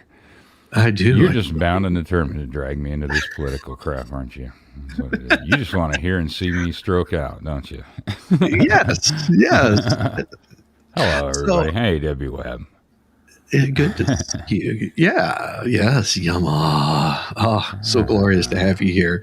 Oh, the stuff that I've got to show later. This is going to be a longer stream than normal, just so you guys know. Great. I picked the perfect time, didn't I? Yeah. You did, because this one is 10 minutes. The next one I had, the next thing that I'm going to be showing might go for another hour on top of this. Oh, wow. Okay. Easily, because today is a very important. The real result of your election. You also probably have not been made aware of what was occurring in Italy. Leonardo, the defense contracting firm, had some strange occurrences happening with people coming in and out that the intelligence services witnessed of people coming from Frankfurt into the Italian U.S. embassy in Rome on Via Veneto. This instance enabled individuals to come forward and supposedly, according to the Italian intelligence services, work with Leonardo to change the results of the United States election. But more frightening is that they claim there were 47 to 52 presidential elections around the world, and they now have telemetry experts, over 200, that speak foreign languages that are all different. So what you are dealing with is a very calculated attempt to take down presidencies and control countries. So this audio that I'm about to play for you is from an individual who was a member of the CIA and the State Department. His name is Larry Johnson. Many of you may not know, but I am the person not only who hand-delivered that letter to Donald Trump on Christmas Eve in 2020, telling him who stole the election, where they stole it, and how they stole it. And my number one goal was to bring back one. And I will say right here, the election was not stolen. The election was not stolen. It was the most free and fair election ever. Completely free and fair, no stealing. This is all for entertainment purposes. We had the freest, fairest election ever in the history of ever. One of the people who was in the satellite center, his name was Arturo Delia. My goal was to rescue him and bring him over to America because he was willing to testify. There were people that would not assist, that I thought would assist. But what was most shocking was this voice recording that I will play now.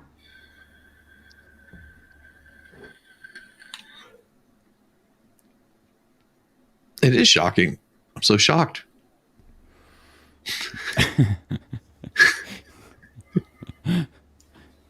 So loud. So shocking. Yeah, hi, Larry Johnson. We spoke yesterday. It's killing Listen, I needed to see if you would help us get in touch with the lawyer, because after you talked to him yesterday, he went missing. We have people in Italy now and are ready to have the person that's in jail. We've got a national security team that can extradite him and bring him back safely to the United States. So that's already lined up. There's no need for an airplane because the airplane is going to be provided and witness protection provided. If you could call me at your convenience, 301-442-5957. That's our United States government, supposedly, national security, that are going to go rescue Arturo Delia. Anyone know about that? Probably not. Anyone? Because most Americans had this truth hidden from them, that there was an operation, supposedly, but the number one thing that they were looking for in the beginning of that message was where the lawyers were and the people who did the affidavits who were being hunted to be killed. These are brave people around the world that are trying to tell the truth and having great difficulty with the United States government apparatus. Telling the truth is not easy, and people are risking their lives. So that was the transcript. So you ask, okay, what proof is there? Well, I would definitely consider that, sir, Mr. Chairman and members. That is called proof. That needs an investigation. Where is our law enforcement? It should be at the local, state, and federal levels immediately to investigate Larry Johnson and the activities that he did in the United States during this whole event. You know, everyone says, if you see something, say something, right? We're all supposed to see something, say something, and then what happens? You get blasted. We had patterns of illegal activity across the country. We had people not matching signatures on the ballots. We had witnesses galore filling out affidavits. I'm so proud of the team at Nations in Action because they filed many, many, many affidavits. They saw the computers actually online and there are photographs. So if anyone says the machines weren't online, that is false. So these witnesses that have come forward have also identified over 35,000 illegal cross-county voting just in Georgia alone. And that relates to President Trump's talk with Secretary of State Brad Raffensperger, where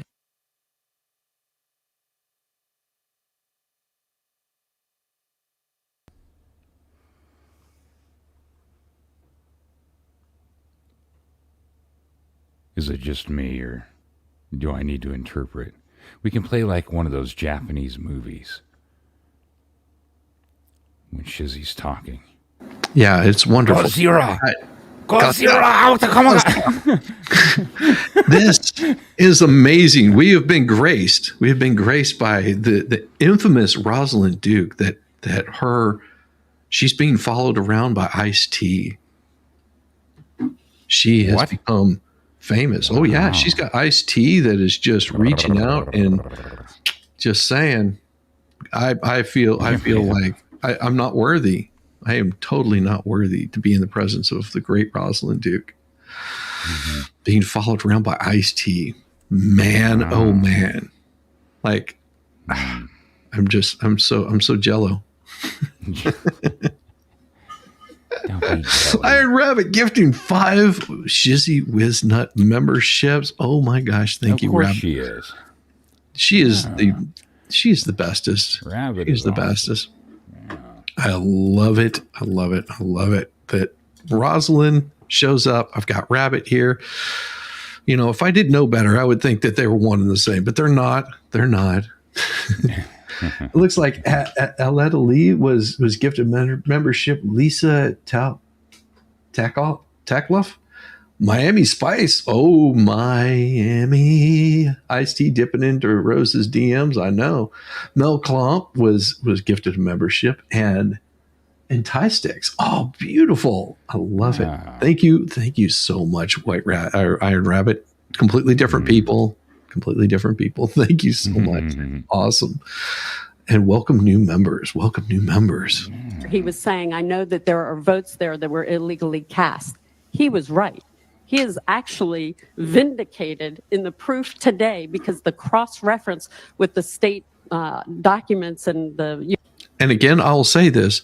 It was the freest, fairest election. What you're hearing here is somebody's opinion, and this is for entertainment purposes only. I would suggest doing your own research, dig in deep. Myself again. U.S. Postal Service feed shows that these people did not live where they actually voted. Those votes should have never been counted. Now we have illegal votes that are cast using fake residences and business addresses, photocopied identical ballots in stacks fed into tabulators, and many fake, unfolded, unmailed absentee ballots. Of the thousands of affidavits just filed in Georgia alone, would you like to know how many arrests were made? Zero.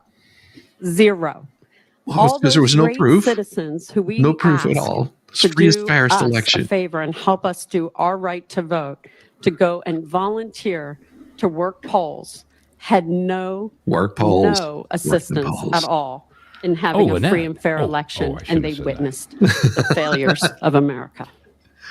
Well, she couldn't make the city council there in Otter Creek, so yep, she couldn't. In Italy, Maria. Who are they that actually coordinated and conspired? Because this is where we really break things down and show you the proof of what occurred. Stefano Serafini on your left is actually a member of our State Department who retired just days before the election. It is said that he, in an intercept, it was picked up that he was retiring so he wouldn't lose his pension should he be caught. He was coordinating with General Claudio Graziano. General Graziano is also at the time was the EU commander. And they were meeting across the street at the St. Regis Hotel. And it was with Ignazio Moncada, who is the CEO of Fatah, which is Fatah SPA, which is a subsidiary of Leonardo, one of the largest defense contracting firms in the world. They are the largest in Italy. And they received numerous United States military and intelligence contracts. That should frighten everybody right now. Oh, yes. Now, they were meeting in his hotel, and in March of 2020, they were coordinating this plan. The Italian intelligence services actually provided me with the cell phone number for the go order, and it goes to General Graziano. So then you ask, well, they concoct the plan. They have to go get the IT guys. Who's going to do it? Well, they already had a guy. His name is Charles Robinson. He is a telemetry expert. He came in a week prior to the election of November 2020. He uploaded mil-spec software, and he had traveled from Frankfurt. Yeah, there was that. And that was all can be completely unverified. None of it was absolutely true. It couldn't be. It would never happen. No. We've had the freest, fairest elections ever. Yeah. The freest, fairest elections ever in the history of ever. But so if anybody's wondering on a Christmas gift for me, if Shizzy's going to keep dragging me into this shit, I'm going to need new underwear. Yes. So, well, you want some new underwear. Remember, this is a very important day in history. Okay? Are you ready for it? Are you ready for it? Because this is going to be this will lead into our next video. Let me take a deep breath here because it's probably going to pinch a little. It probably will pinch a little. Right, here we go. Today in history, October 11th, Anita Hill testifies at Clarence Thomas hearings.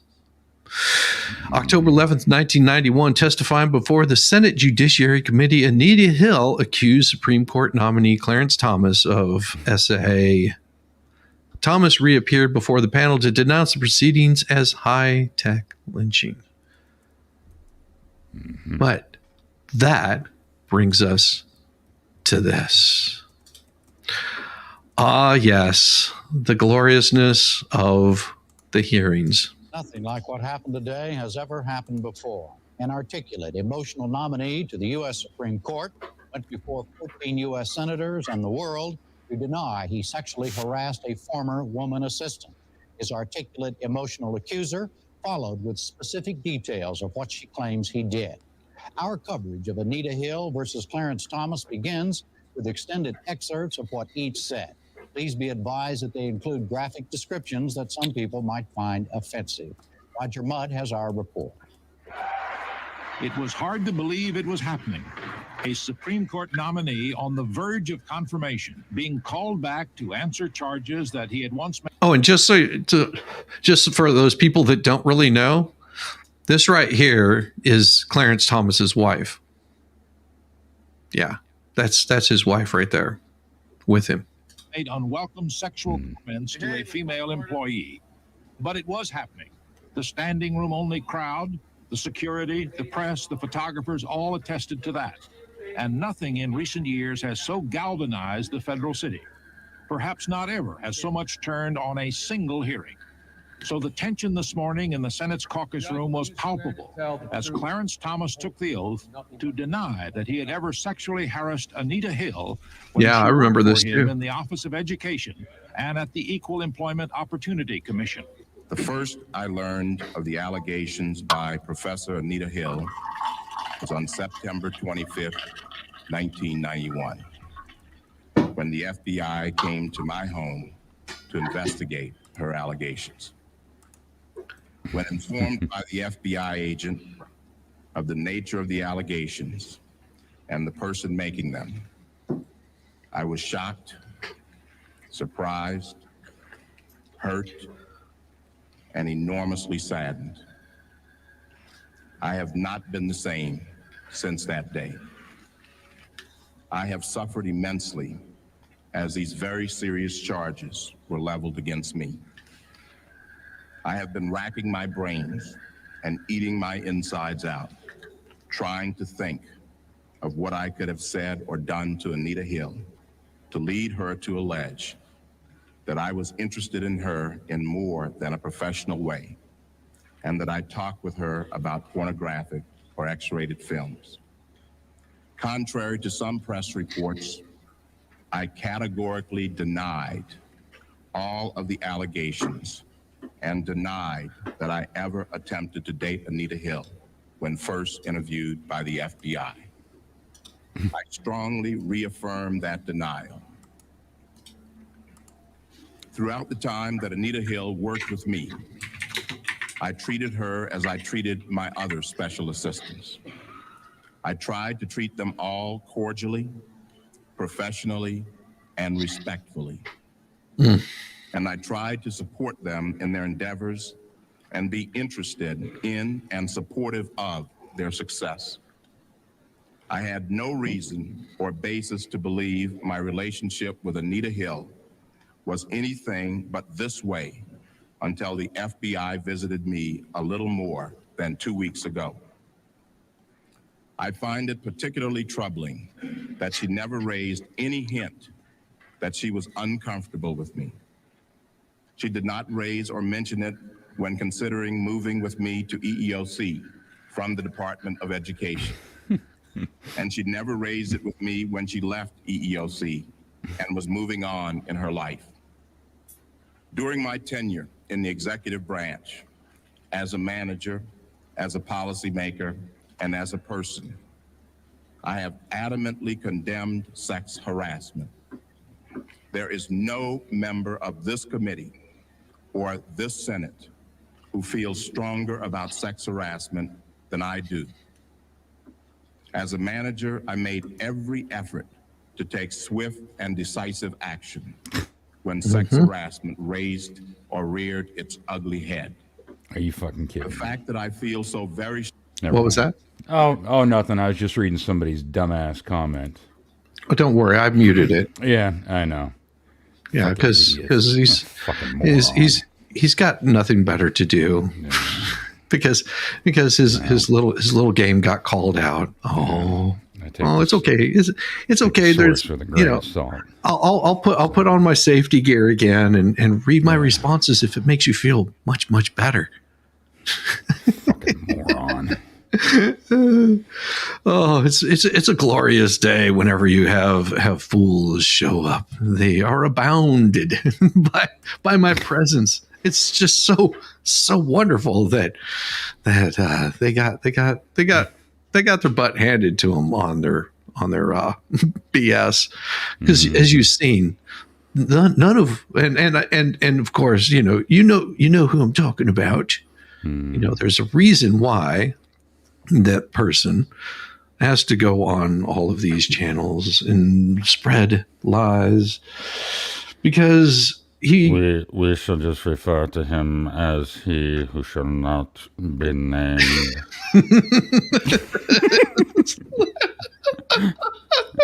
Oh yes, because his little group got completely owned by claiming that they have a professional. Yes. That was glorious. No, there's no need to respond to him. It is completely comical and hilarious that, you know, they have this sworn affidavit. We proved yesterday how this sworn affidavit works and how debunked that guy has been. It was when you're also, what is it, a 2-time convicted felon that is also seen and used, and that kind of compromises your integrity. So I mean, we frown on that. Nancy, that's not me. That's Nancy. That was not me. This is the voice that you can expect to hear. It's actually his twin brother does the same thing, that shows up on Sundays and does our spicy readings. Yes. Well, I wanted this to be professional, calm, and courteous. Alas, that not too much to ask. Alas, your Mr. Takogi did not see it that way, sir. He won't be joining us for the rest of his life. All that and much more from Die Hard or Harry Potter can be yours. Enjoy on our Sunday Spice.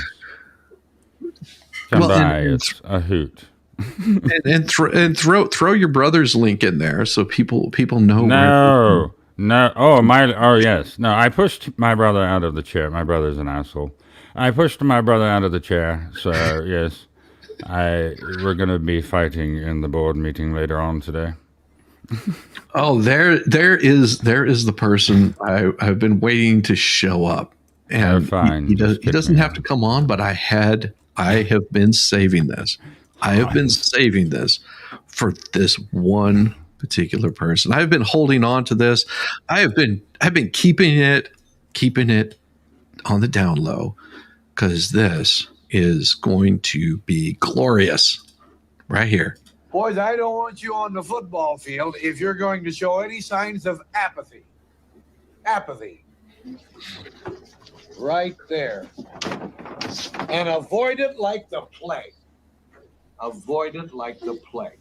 It's the damnedest thing in the world, and you'll run on these guys this fall on the campus. Yeah, why get up in the world? Why play football? Yeah, you work too hard. Why do that? Yeah, come on and have a joint with me. And and he'll sit there and look at his shoe for an hour. Yeah. And he's thinking great thoughts. What the hell he's going to do? You think I'm kidding you? I'm not kidding you, am I? And those people are apathetic as hell, and they're going nowhere. No.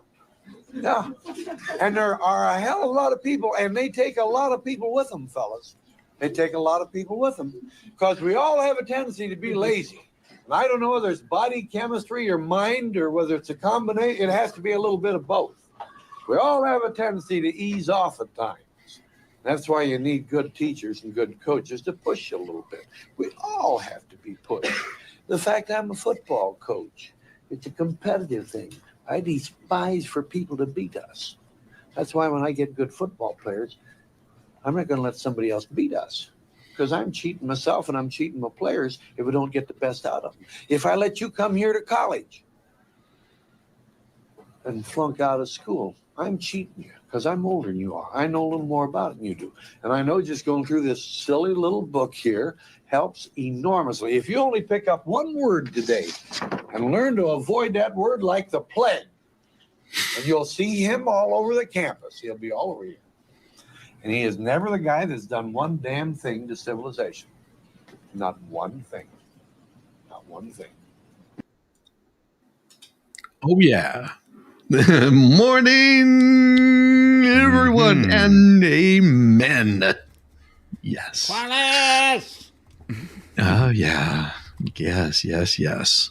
And that right there, I got that. That was something that Fallstorm posted up, and I saw that. I was like, that man hit the nail right there on the head. I mean, that's just, so beautiful. So beautiful.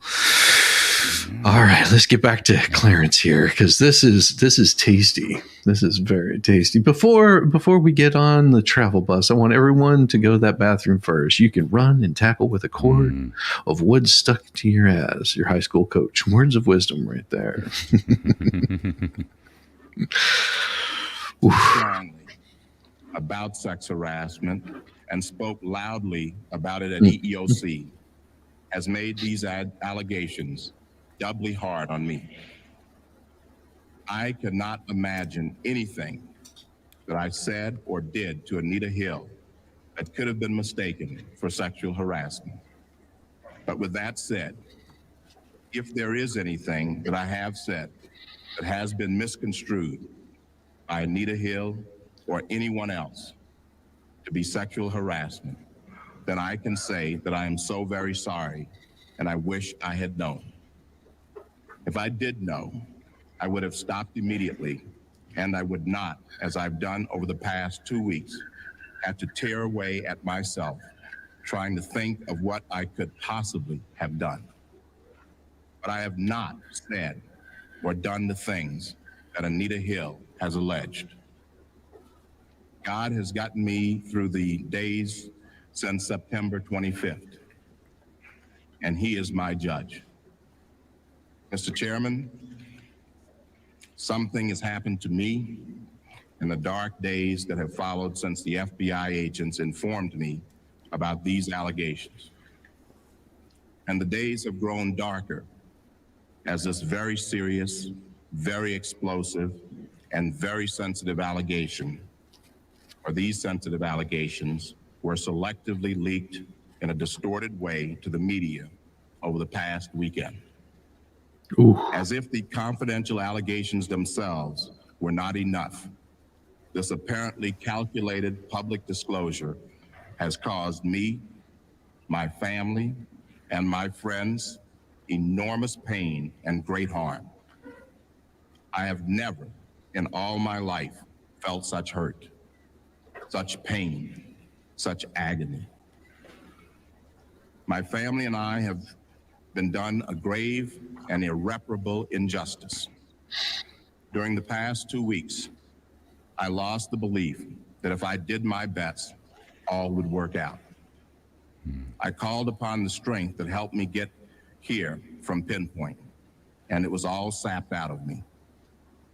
It was sapped out of me because Anita Hill was a person I considered a friend, whom I admired and thought I had treated fairly and with the utmost respect. Perhaps I could have been better weathered this if it was from someone else, but here was someone I truly felt I had done my best with. Though I am by no means a perfect person, no means. I have not done what she has alleged. And I still don't know what I could possibly have done to cause her to make these allegations. I have endured this ordeal for 103 days. Reporters sneaking into my garage to examine books I read, reporters and interest groups swarming over divorce papers looking for dirt, unnamed people starting preposterous and damaging rumors, calls all over the country specifically requesting dirt. This is not American. This is Kafkaesque. It has got to stop. Oof. Oof. It must stop for the benefit of future nominees. Yep. And our country. Enough is enough. I'm not going to allow myself to be further humiliated in order to be confirmed. I am here specifically to respond to allegations of sex harassment in the workplace. I'm not here to be further humiliated by this committee or anyone else, or to put my private life on display for prurient interests or other reasons. I will not allow this committee or anyone else to probe into my private life. This is not what America is all about. To ask me to do that would be to ask me to go beyond fundamental fairness. Yesterday, because Mattress Girl worked out too. Yeah. Yeah. She was confined. Leave to her all bed, women. Mm-hmm. Yeah. Unable to work and unable to stop crying. Bullshit. Enough is enough.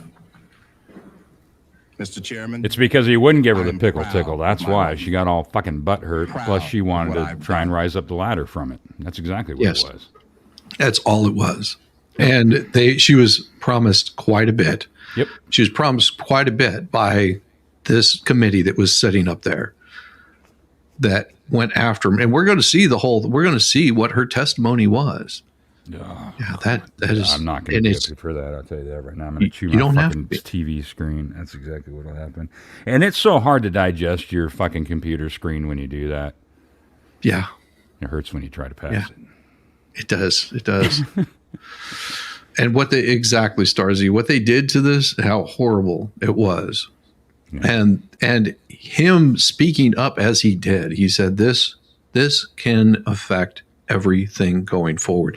And how amazing that he recognizes that if this is happening to him, this could have happened to Kenzie Brown.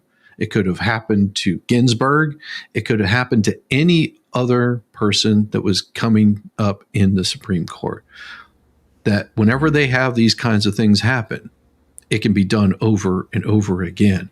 And also to see what happened with the past election. If you've got the Justice Department going after a former president over BS, what's to say that whenever you have it on the other side, that they don't go after the other side? So what you're doing to this man is being done to the opposite side also. And that's what his concern was. It wasn't about him personally. It was just that, oh my gosh, you guys are, if you do that to me, what are you going to do to the opposing side? Yep. And what I've accomplished. Proud of my family. And this process is trying to destroy it all. Mm-hmm. No job is worth what I've been through. No job. No horror in my life has been so debilitating. Confirm me if you want. Don't confirm me if you are so led. But let this process end. Well, no, that's completely different. What they did, Rabbit, is that this was the first time that they had someone come in there and do this, to claim something that he has no idea where this came from. He has no idea where this came from. And it set a standard for what they currently do. Mm-hmm. It set a standard that has not been broken. Yeah, and you can criticize a judge based on his decisions on the bench without trying to make up allegations. Like, I'm sure that they could have found all kinds of stuff that he's probably not proud of, but he's sitting there going, this is not one of them. Yeah. And it sets a standard for people to be able to do this to judges, not on their rulings, but based on some character flaw that doesn't exist. When they scream and holler about communists and tyrants and the goose-stepping morons, that they want to call everybody and all this, they are the very fucking things they claim to hate and stand against. I say that over and over again because it's true. Yes. They do the very same things. So. Yes, they do. And my family regain our lives. I never asked to be nominated. It was an honor. Little did I know the price, but it is too high. Mr. Chairman, I am a victim of this process. My name has been harmed. My integrity has been harmed. My character has been harmed. My family has been harmed. My friends have been harmed. There is nothing this committee, this body, or this country can do to give me my good name back. Nothing. And they're still shitting on him today. I will not provide the rope for my own lynching or for further humiliation. I am not going to engage in discussions, nor will I submit to roving questions of what goes on in the most intimate parts of my private life or the sanctity of my bedroom. These are the most intimate parts of my privacy, and they will remain just that, private. So powerful seemed Thomas's statement that it was clear he had won the opening round. But when Democratic Chairman Biden announced that Anita Hill did not want her affidavit made public prior to her testimony, the Republicans erupted in a rage. It would be the greatest travesty I've ever seen in any court of law, let alone an open forum in the nomination process of a man for justice of the United States Supreme Court to allow her attorneys, or her, or anybody on this committee, or anybody else for that matter, to tell us what can or cannot be used now that this man's reputation has been very badly hurt. Well, Senator, no, I'm not finished. We're not let liberty to publicly discuss what's in the FBI report. Her statement is a different We're story. not. This report's been leaked to the press. They know about it. Part of it's been read to the accuser in this case. I think it's time to be fair to the nominee. He's come this far. It's a relevant He's the one topic because it's relevant to the shit that who's goes being on accused. today. And because we say it's a relevant current topic. It is. And also, it was this day in history that Anita Hill made these claims. This happened on October 11th. And this right here goes to show the way that media portrays people, the way that things get leaked, supposedly from our government that is supposed to be holding these hearings in high regard. That there's this affidavit out there that's been leaked to the press, and nobody's been able to confirm it. Is it wonderful? Okay. Well, you're going to get put in timeout again. Fucking idiot. Because you are a fool. And if you keep it up, you're going to get even more. I bet he gets tired of thinking about having to actually take a breath every 3 to 5 seconds. And I think that would get tiring after a while. Here we go. We'll take care of this. For most normal people, it's an autonomic reaction, but you know what I mean. There we go. That should make you feel really happy. You haven't been removed from the channel, but you've been silenced. Because I'm not going to have another fool come in here and try to derail what's going on. Because they got their butt handed to them multiple times. Yeah, sucks to be you, doesn't it, Bubbles? Sucks to be you. They have the burden of showing that he's not telling the truth here. And Speaking of needing to wear a helmet, to anyway, face go the on. accuser and everything that. Oh, he doesn't want to hear it from me because I'll go what's the term? Balls deep. Is it something like that? I can't remember how the term is supposed to be. That accuser says, and if he doesn't, then I'm going to resign from this committee today. I'm telling you, I don't want to be on it. The Senate's in recess. The hearing is in recess for 5 minutes. Only when Chairman Biden banged his gavel and declared a recess did the tension break. The morning hour seemed almost unbearable, not only because of the fury of Clarence Thomas, but also because of the fury of the Republicans who feared they were losing control. Stand and be sworn, if you will. After the recess, the committee changed its plans and called in Anita Hill, who now teaches law at the University of Oklahoma, for her testimony prior to any questioning of Clarence Thomas. Walls the wall or something like that. In 1981, I was introduced to now Judge Thomas by a mutual friend. There we go. I'm gonna need to get my drill. Hold on, put it on pause. I got to get my drill out. I'm gonna need a big bit for this one to erase all this shit after we're done. if you need to take a break, I'm going metric. Everybody bitches about I'm going metric on this one. I'm getting my 13 millimeter. Yes. Yeah. Ballstorm, you are so correct. He was not full of fury. He just stated facts. Right. Yeah. Failed to understand. That is something they failed to understand. Well, but again, to the Democrats to the left, when you start saying the term fact or attempting to say fact, well, that's just isist or ismist or whatever other fucking bullshit term they want to throw in on top of that in order to obfuscate the fact. Yes.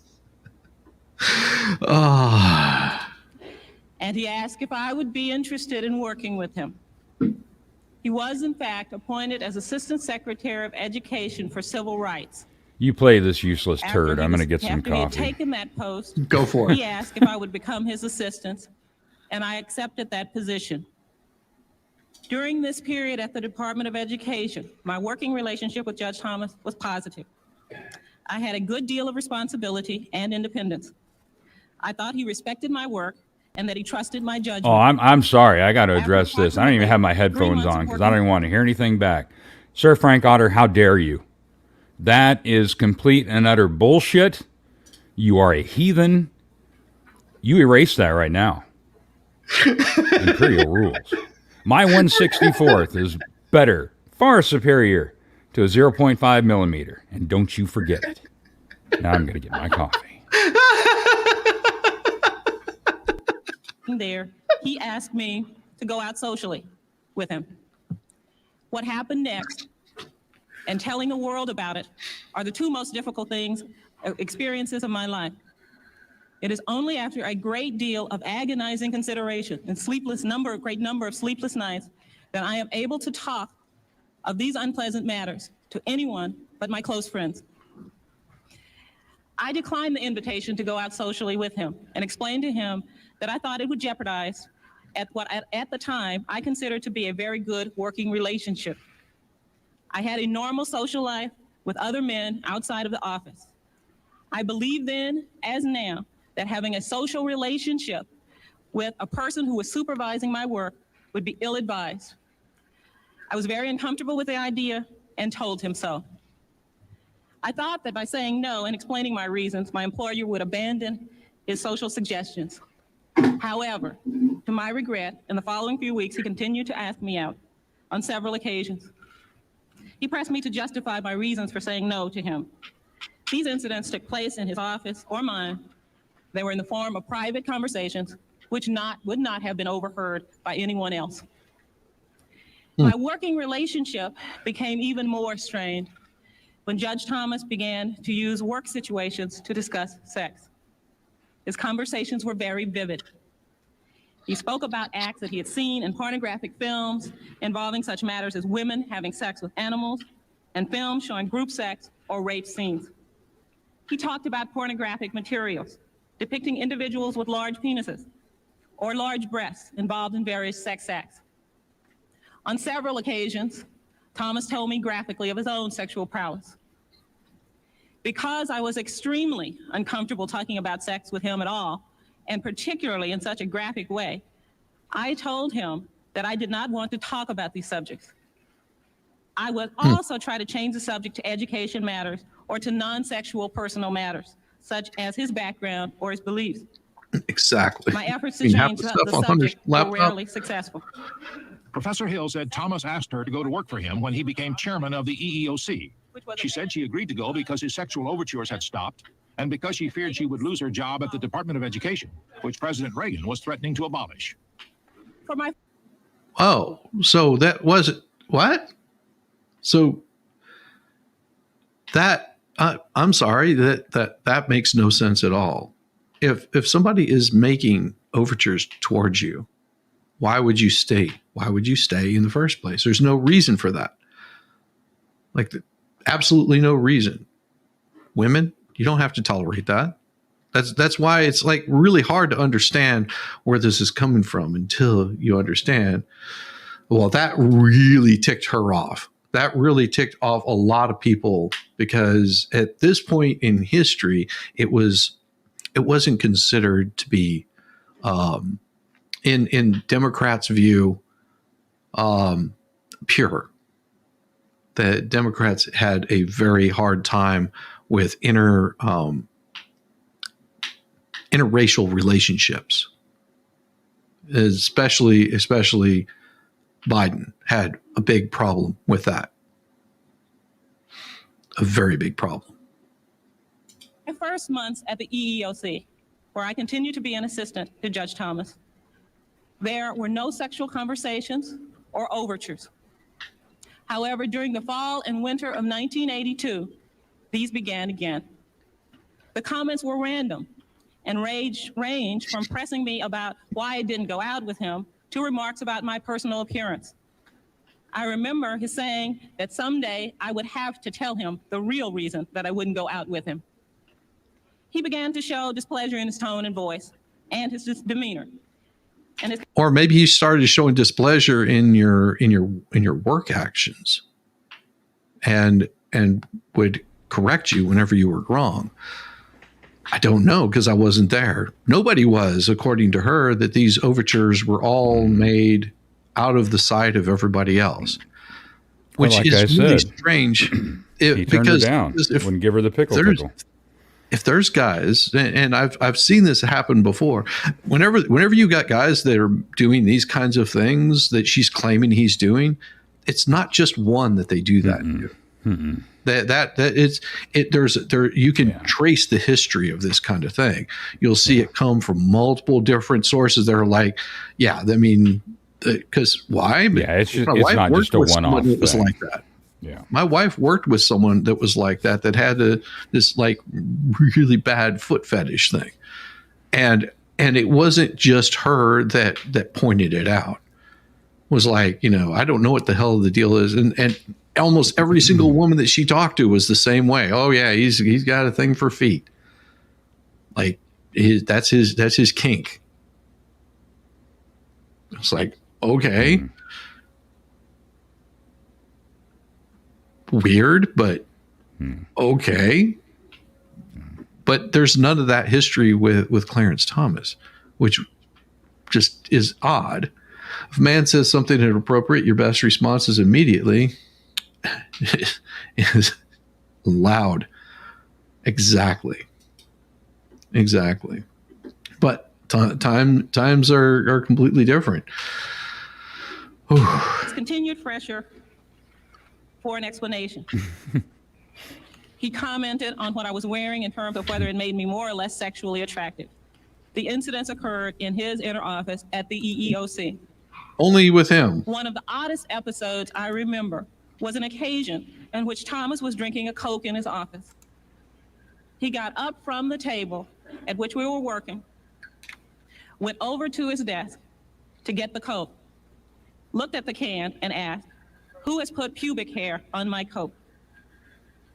On other occasions, he referred to the size of his own penis as being larger than normal, and he also spoke on some occasions of the pleasures he had given to women with oral sex. Hill said the job stress put her in the hospital with an acute stomachache and convinced her to find work elsewhere. She accepted a professorship at the Oral Roberts Law School in Tulsa, Oklahoma. When I informed him that I was leaving in July, I recall that his response was that now I would no longer have an excuse for not going out with him. I told him that I still preferred not to do so. At some time after that meeting, he asked if he could take me to dinner at the end of the term. When I declined, he assured me that the dinner was a professional courtesy only and not a social invitation. I reluctantly agreed to accept that invitation, but only if it was at the very end of a working day. On, as I recall, the last day of my employment at the EEOC in the summer of 1983, I did have dinner with Clarence Thomas. We went directly from work to a restaurant near the office. We talked about the work I had done, both at education and at the EEOC. He told me that he was pleased with all of it, except for an article and speech that I had done for him while we were at the Office for Civil Rights. Finally, he made a comment that I will vividly remember. He said that if I ever told anyone of his behavior, that it would ruin his career. This was not an apology, nor was it an explanation. That's so true. That was his last remark about the possibility of our going out or reference to his behavior.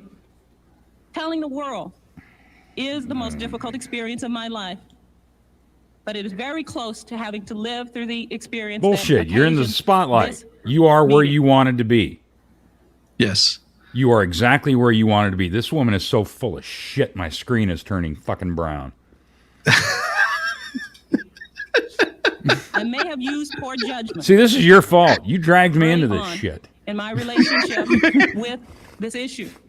So you did have dinner with him. However, that yeah, exactly, Wallstrom. Exactly. She got what she wanted. Oh, yeah. My future career. Mm-hmm. So she got to go have her dinner with him. That's okay. Yeah. She got her date. She was so fucking so terrified, so hurt, so injured. But yeah, she went to fucking dinner with him. Go fuck yourself. Sorry. Yeah. That's well, and this is the problem that politicians and people like her run into is if you and this is why I couldn't be a politician. That came up the other night when we were in chat. I said no. There's no way that I could be in any type of politics because, as you can tell, I'm real bashful about telling people to go fuck themselves. I don't care. So yeah, I would go real far. Could you imagine me in the fucking White House? Are you kidding me? I'm sorry, China. You said what? Oh, okay. We'll see how that fucking works out for you. Because I tell you right now, those goddamn illegal islands that China has out there, they would be non-existent right now at this moment in time. Exactly. Diva said, keep it up, Mama. Keep it up. Jesus. Oh, my God. Will you people please stop talking metric system? I'm still suffering from trauma and separation anxiety over the disappearance of my 10 millimeter deep state.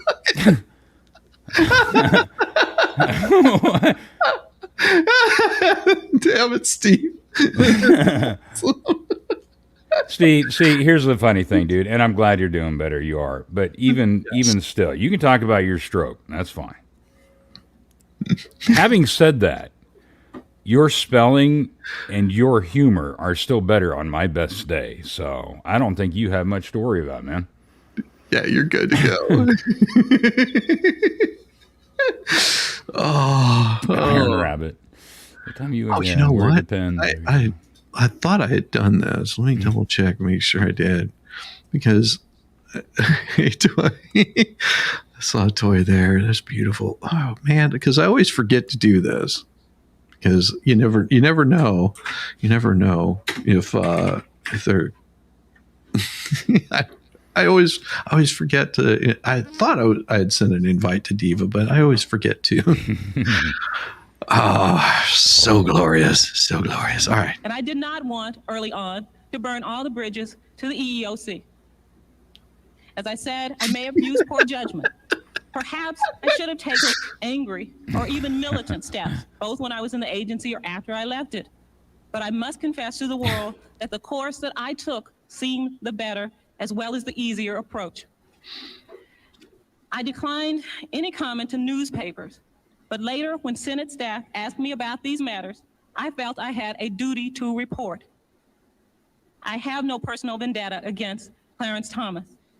I seek only to provide the committee with information which it may regard as relevant.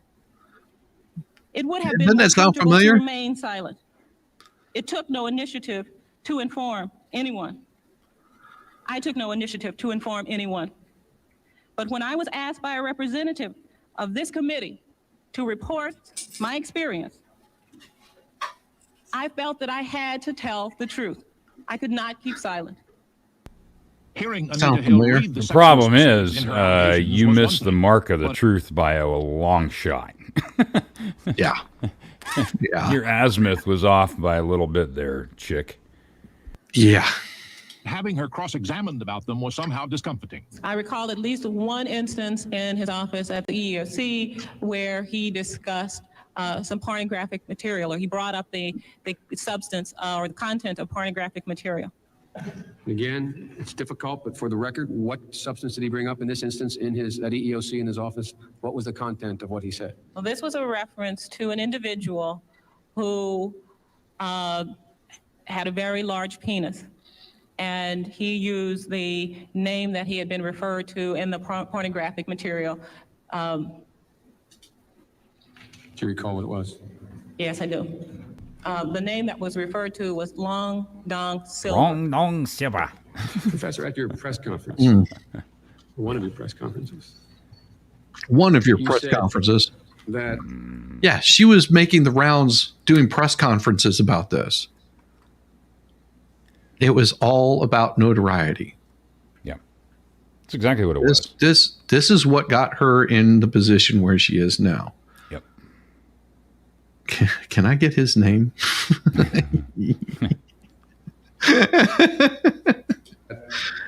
the issues that you raised about Judge Thomas, you referred to as an ugly issue.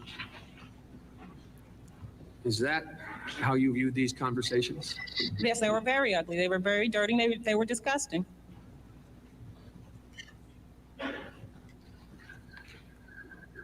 She was in such turmoil over it, she couldn't get out of the corner flicking her bean. That's what she was so traumatized one by of these it, conversations, other than being asked to go out, were any one of them repeated more than once? The same conversation, reference to? The reference to his own physical attributes was repeated more than once, yes. Now again, for the record, did he just say, I have great physical capability and attributes, or was he more graphic? He was much more graphic. Can you tell us what he said? Well, I can tell you that he compared his penis size. He measured his penis in terms of length, those kinds of comments. Give me a second. I got to make something up. It takes a minute. Professor Hill, the USA Today reported on October 9th, quote, Anita Hill was told by Senate staffers she signed affidavit alleging sexual harassment by Clarence Thomas. Or Anita Hill was told by Senate staffers her signed affidavit alleging sexual harassment by Clarence Thomas would be the instrument that, quote, quietly and behind the scenes, close quote, would force him to withdraw his name. Was USA Today correct on that, attributing it to a man named Mr. Keith Henderson, a 10-year friend of Hill and former Senate Judiciary Committee staffer? Did anybody ever tell you that by providing the statement that there would be a move to press Judge Thomas to withdraw his nomination? I don't recall any story about using this to press anyone. Well, do you recall anything at all about anything related to that?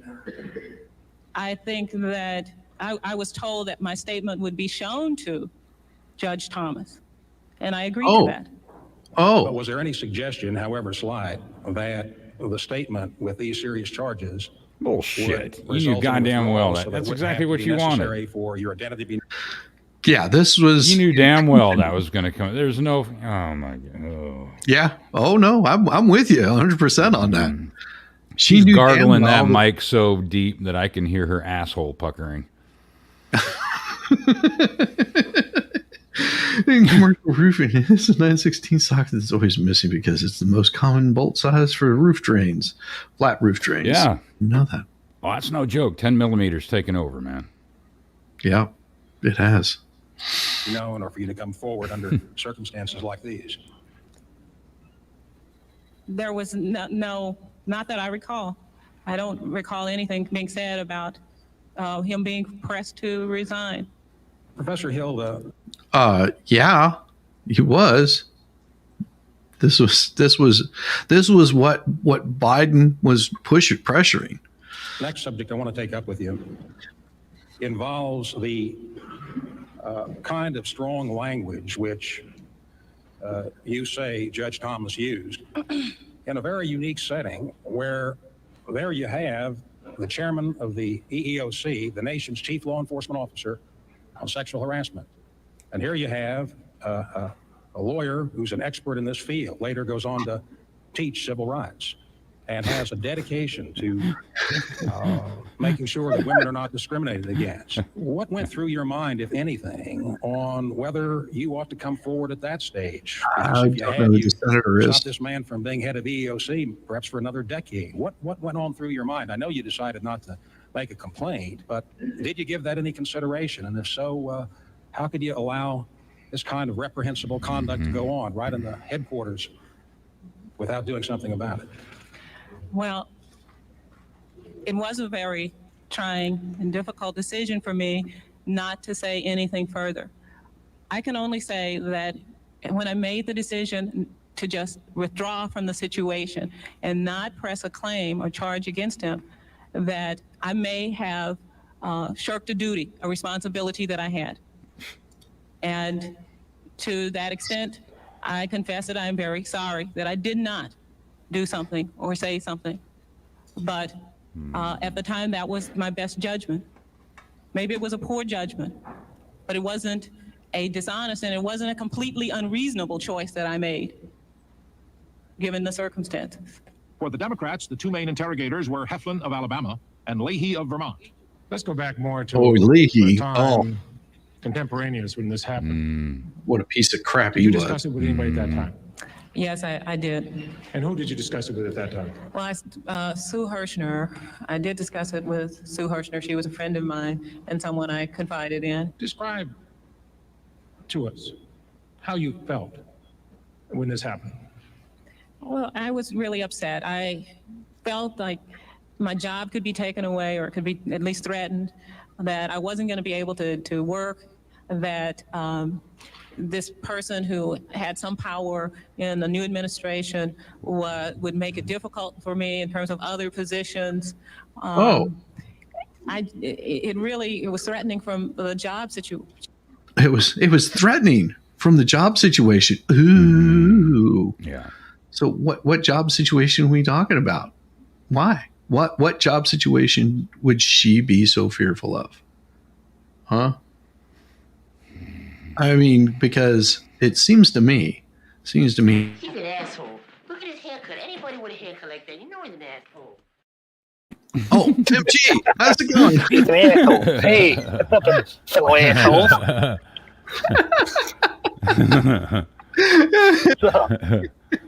It's an asshole convention.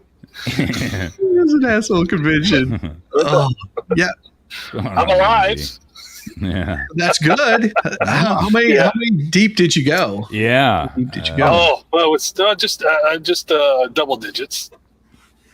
Oh. Yeah. Oh. Why do you think I streamed for 4 hours? Oh, Jesus. Try not to go to Well, sleep. I knocked them all out in a little over 2. Oh. And then Gosney came on for a few minutes. Oh, cool. How's he doing? Yeah. Because I was talking, I was going to listen to the Richard Glossop Supreme Court oral arguments. And of course, it took me 2 hours to get to it. So by then he was like, he's like, it's a little late. I got to go to bed. An expert. And because he jumped off from there by myself listening to the Supreme Court oral arguments. It's hard. I did stay awake. It doesn't look like it on stream, but I was awake listening to it. By that time, I was full up on spaghetti. I was fat and happy on spaghetti, and I started nodding off. I still have a bruise on my forehead now. Because it's just, the tone, because they're so calm, like when they're talking, it's just that atmosphere. And I just, I'm just sitting there, and I have my hand, my cheek, my face against my fist, or just sit there and for a little bit, you just see the top of my hat, and I'm awake listening because I know I'm like listening to it, and there's a lot going on, trying to comprehend what they're talking about. I don't remember any of it now, but so I did make the stream members only because I don't like that look. So, yeah, there's about 20 minutes in there or so where you just see the top of my hat, and then I'm like, wait, am I falling asleep? I'm like, I can't fall asleep. I'm not asleep, and I was like, wait, I know I probably look asleep, and then I was up watching it. I'm like wide awake, so. Yeah, talking, and somebody's like, "Oh, there he is." I said, "Oh, what's it?" I don't know if it was T-Rex. It was like, "Oh, he wakes up." I was like, "I wasn't asleep." I was like, "I know it looks like it, but I was listening to the conversation they were all having." And it's like shit. Yeah, Brandon went after me on was it Wednesday night? Oh yeah. Oh, that was. Well, no, I'm talking to my wife about this boy. She's like, "Oh, he's back." I was like, "Oh, yeah, he was been on a mission the last couple of days." Yeah, he was just reading. Like, he got shizzy Wednesday night during the hurricane. I said he got meme copium and then legal vices. And then he's like turned in chat and pointed at me, and he's like, "You are next." So he was on fire. So she was like, maybe you could just quit your job and ask Brandon if you could just work for him, and he could pay you to drink on stream every day. Yeah. Went after. Just sounds aggressive. Let me destroy my liver. Yeah. One way or another, he's out to get your liver. He's got a sign that says, "I wonder if beer thinks about me too." Oh, I love it. Exactly. I love it. Oh, no, I'm like the lawyer in The Simpsons with this bottle of whiskey, and he's like, dog starts talking to it. And he's like, "Oh, I gotta go." He's not being slandered on here. He did try to say that I was. No, he's not. Fake shots. He was just like, "Man, those were not fake shots. I was feeling it the next day. Damn it." I opened that bottle up fresh. I have not touched another drop of liquors. Oh, to text. Let's say I didn't touch any after last week until last night. Yeah, so, I ended up having a couple of beers last night, but that was it. It was just like, no. Yeah, see, I don't even do that. See, I'm not a beer drinker. Even though it's October, I should get some German beers. German beers. That's when we know Shizzy has a problem, because liquor doesn't constitute beer. Candy is dandy, but liquor is quicker. Exactly. Tiny bubbles in my beer, close enough. You just opened yourself up, man. Lesko's going to see that, and he's going to hone in on that. What? He's like, "Oh, I found that chink in his armor now." What? No, on the beer part. He doesn't consider beer liquor. Well, no, I didn't say that. I just don't drink it. No. For Shizzy. For Shizzy? No, I'm talking about sure hard Shizzy liquor. won't. He won't chug it like Valhalla, so you'll be okay. Brandon Wilson is what he's worked out of Shizzy. Actually, I have done it. Lesko came in and did a chug challenge against Valhalla. Yes. And Valhalla was drinking spilled it all on the floor. Yeah, he was drinking that weak ass beer, and I just went, what was that, a 9-10% alcohol, some crap like that. It was a high gravity beer. I pounded that thing down. Well, that Bud Light goes down pretty easy for him. So yes. If beer is proof God loves us and wants us to be happy. That and bacon. Yes, and whiskey. Bourbon, beer, and no, I want to say Costco had. I don't know if it was an Oktoberfest pack. It was like, I want to say 12 beers or something, like different German beers. Yeah, It may even been more than that. You just reach in, grab one. And I thought about getting it and making it into like a string challenge thing. It's just like, hey, it just random. What beer do I get this time? Yeah. But, see, my biggest problem with beer is it fills your bladder without getting you like completely like ripped. Brandon was like, this was a little over a year ago. We were in Discord. he was like, let's go 1st to 10. And he was drinking beers and I was shooting whiskey. Oh yeah. Yeah. That was a fun night. And next day. Yep. Yeah, and it was quick too. It was like 10 and because we were racing, it was a little over an hour. Oh God! Holy shit! I know how I felt after 5. I know how I felt after 5. Yeah, that was good bourbon too. That stuff went. You didn't even feel it. That's how smooth it was. And after the 5th one, I was like, "Oh, this is going to be painful." Yeah. Oh, I did 5 in an hour, and then it took me over an hour to do the next 5. And I'm like Legal Vices. I know when I'm there because my lips and face start to get numb. Mm-hmm. That's kind of my tell that I'm drunk, and my face goes numb. I'm like, okay, I gotta slow down just a little bit, eat some more bread. So I can tell because I start doing this number, like making sure that.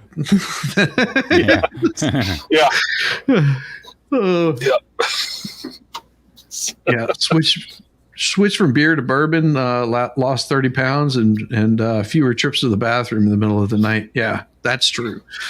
I did wake up at like 4:30 and like had to, like a freaking racehorse. There it is, all the water, because I drink water after every shot. So yeah, I did. I was chasing it back with the beer, but at some point, it was less than an hour. I want to say it was. Yeah, I'd have to go back and look. It was pretty damn quick. I was going through those shots though. I'm still. We're all grateful for Brandon. He helps keep us afloat. And those battleships floating around. So. Well, I think what I'll do with that is I'm going to get some pro audio equipment, get it set up, cool, and try to get that sounding, get my sound a little bit better. Try to get that nice and smooth. Yeah, I think it will be good. I'm actually getting ready to do a little bit of shopping for that today sometime. Yeah. Where you can go, like Newegg and Amazon, or what I'm looking for probably is going to be going to like Sweetwater or something like that and finding the equipment. There's also a music go round in my area that I can probably find the same equipment for about 1/3 the price. So I know what I'm after, and I'm just going to have to bite the bullet and get the equipment and get a rack to put it in, probably, so this way, whenever I start a stream, I'm not having to worry about dials and buttons here. Those will just be for regular volume. I'll already have it dialed in. Sort of what I need to do. It's been a long time. It's been a long time since I messed with that stuff. So it might be outdated. I won't report you for it. Oh yeah. All right, let's continue on with this crazy. Job. This is job, crazy but stuff. It was also just unpleasant and something that I didn't want to have to deal with. It's like, you my experience as a lawyer. Holy shit. Yeah. Is that you listen to all the testimony and then you try to determine the motivation for the one that is not telling the truth. Now, in trying to determine whether you are calling her ass out falsehoods or not, I've got to determine what your motivation might be. Are you a scorned woman? Oh yeah. Are you a zealot civil rights believer that progress will be turned back if Clarence Thomas goes on the court? No, I don't. I think that I have my opinion, but I don't think that progress will be turned back. I think that civil rights will prevail, no matter what happens with the court. Do you have a militant attitude relative to the area of civil rights? No, I don't have a militant attitude. Do you have a martyr complex? No, I don't. Do you see that coming out of this, that you can be a hero in the civil rights movement? I do not have that kind of complex. I don't like all of the attention that I'm getting. Bullshit. I You're don't- exactly where you want to be. Not, even if I liked the attention, I would not lie to get attention. Although Sanders had several dents in her account, Anita Hill was still holding her own as the day ended. But she wasn't. No, she wasn't. After a dinner recess, the Frickin' committee liar. called Clarence Thomas back for his critical rebuttal. Oh, yeah. And Oh, this here we go. rebuttal is epic. Joseph Robinette Biden. Yeah.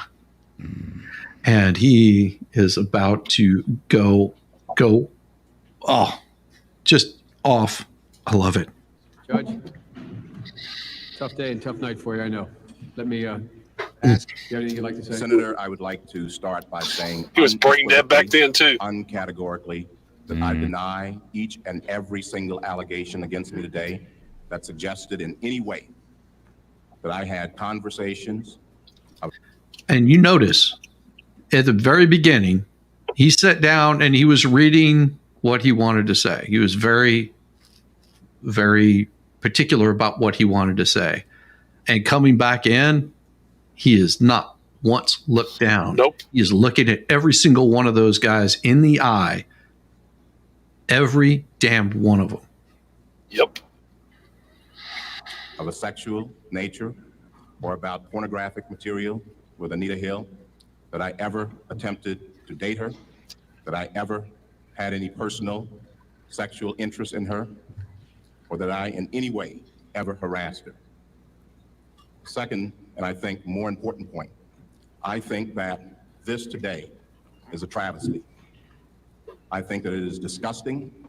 I think that this hearing should never occur in America. This is a case in which this sleaze, this dirt, was searched for by staffers of members of this committee, was then leaked to the media, and this committee and this body validated it and displayed it prime time over our entire nation. How would any member on this committee, any person in this room, or any person in this country would like sleaze said about him or her in this fashion, or this dirt dredged up, and this gossip and these lies displayed in this manner? How would any person like it? The Supreme Court is not worth it. No job is worth it. I'm not here for that. I'm here for my name, my family, my life, and my integrity. Well, Biden just screams ice cream and walks away. This So. country. When any person in this free country should be subjected to this. This is not a closed room. There was an FBI investigation. This is not an opportunity to talk about difficult matters privately or in a closed environment. This is a circus. It's a national disgrace. And from my standpoint, as a black American, as far as I'm concerned, it is a high-tech lynching for uppity blacks. Absolutely. Who in any way deign to think for themselves, to do for themselves, to have different ideas. And it is a message that unless you kowtow to an old order, this is what will happen to you. Mm-hmm. You will and be Ballstorm's lynched, exactly right on that, destroyed, too. Caricatured. Can't leave the Democrat plantation. By a committee of the U.S. Senate rather than hung from a tree. You, I suppose, have heard Mrs. Well, they cut it short. He had a lot more to say about it than just that. Oh, of course. Yeah. Yeah. Yeah, they cut it short. Even the news back then would cut these things short. Yeah. Professor Hill, Ms. Hill, Anita F. Hill testify today. No, I haven't. You didn't listen? No, I didn't. I've heard enough lies. Mm-hmm. Oh. You didn't listen to her testimony? No, I didn't. On television? No, I didn't. I've heard enough lies. Asked and answered. Today is not a day that, in my opinion, is high among the days in our country. This is a travesty. You've spent the entire day destroying what it has taken me 43 years to build and providing a forum for that. Well, Judge Thomas, we have a responsibility too. Tell he's pissed. Mm-hmm. And as far as I'm involved, I had nothing to do with Anita Hill. No, but your But staff you're has. more than happy to throw it out there as the We're trying truth. to get to the bottom of this. Right. And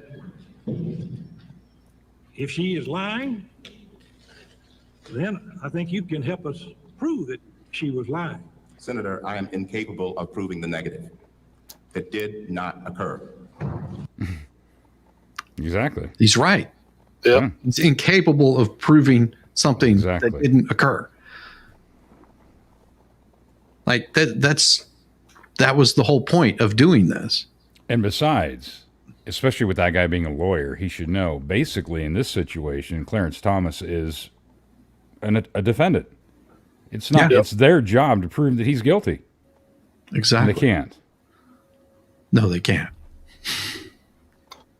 Well, and they've been disparaged. I mean, this was high-tech lynching, but I mean, it was defamation put on display for the whole world. Yeah. Yes. And they've been disparaging him ever since. They've been trying to destroy him since. Oh, they're still shitting on him. Was confirmed. Yep. Absolutely. Yep. Because he dared venture off the Democrat plantation. There are certain groups that have to think a certain way, they have to act a certain way, and when you don't do that, they destroy you. You're not. Yep. You've betrayed your people. Yep. Just like he who shall not be named was in here saying stupid shit earlier. Yes. Yeah, and that's why he got muted for 24 hours, because there's that is the same kind of thinking that we would get if you don't have anything constructive to add to the conversation. Well, then why am I here? What the fuck? Why you keep dragging me up here? Because you're always constructive or destructive or destructive. I'm real good at decon. Yeah. Well, if it did not occur, I think you are in a position with certainly your ability to testify to, in effect, to try to eliminate it from people's minds. He just told you. Senator, it's I lies. didn't create it in people's minds. This matter was investigated by the Federal Bureau of Investigation in a confidential way. It was then leaked last weekend to the media. I did not do that. And how many members of this committee would like to have the same scurrilous, uncorroborated allegations made about him and then leaked Kennedy, to national newspapers? Except they were all doing it. Except they would all actually be doing it. Forum of this nature to discuss Kennedy. those allegations that should have been resolved in a confidential way. Well, I certainly appreciate your attitude towards leaks. No, you don't. No, you don't. I have to serve on the Senate Ethics Committee, and it's been a serve. Well, but it didn't leak on me. This leaked on me, and it is drowning my life, my career, and my integrity. And you can't give it back to me, and this committee can't give it back to me, and this Senate can't give it back to me. You have robbed me of something that can never be restored. I know exactly how you feel. Mm-hmm. Judge Thomas, one of the aspects of this is that she could be living in a fantasy world. She is. I don't know. We're just trying to get to the bottom of all of these facts. You're not. Jesus. But if you didn't listen and then see her testify, He is pissed. I think you put yourself in an unusual position. No. No, Doing an he said effect they're all of lies. defending yourself. And basically, some of us want to be fair to you.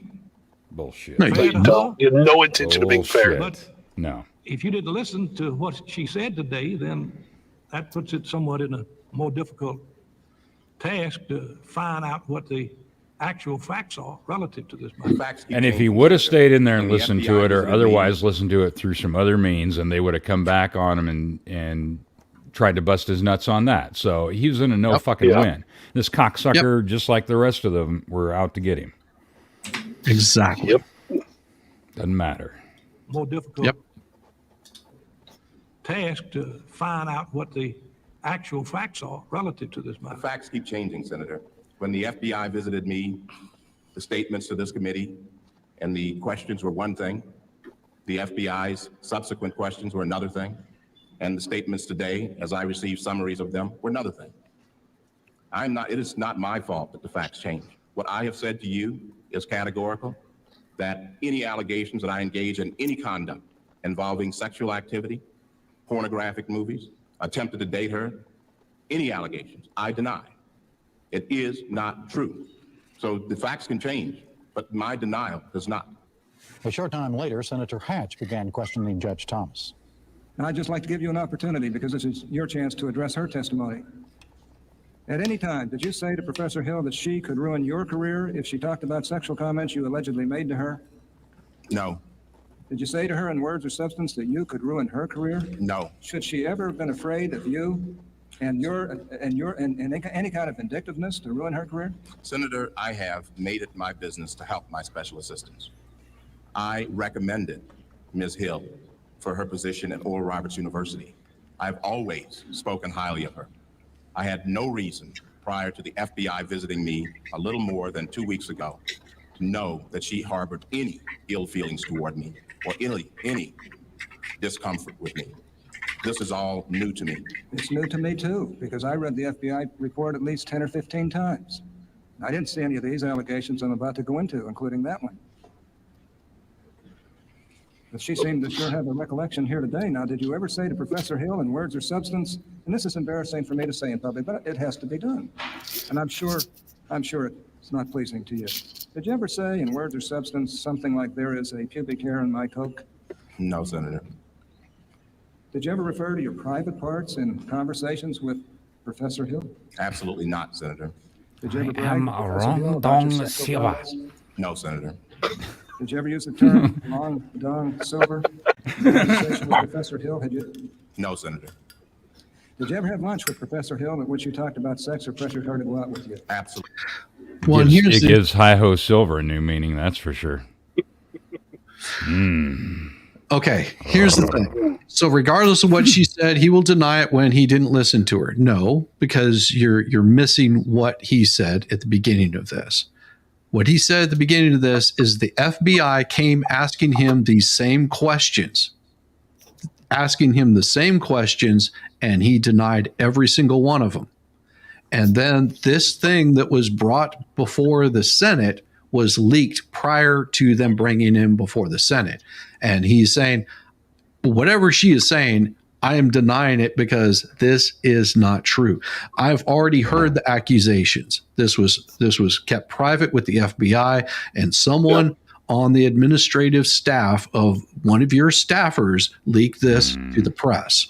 And that's what started this whole thing, because the FBI had already come and questioned him, the same as that Hatch is asking him right now. Yeah, it's I'm not trying to like disparage what you're saying. I understand where you're coming from, but you have to remember this was already discussed prior, and it was pretty much a closed situation. They were just like, okay, yeah, none of this ever happened, but now he's having to defend himself again in front of the public. So, and this wanted all this. This was all her orchestra. They wanted this. Yeah, it was a public humiliation. That's exactly what it was. That's exactly what it was, and that's the and I go back to he who shall not be named. By going and talking with this group of transvestite truckers and them purchasing this sworn statement by a handwriting expert. We went over this last night. Okay, that crap right there, that was never intended to be put into the court system. It was never intended to do that. All it was another attack going after somebody that they use as clickbait. It's no different. And that right there is why he, who should not be named, had to jump into chat, because he can't stand that his BS got called out.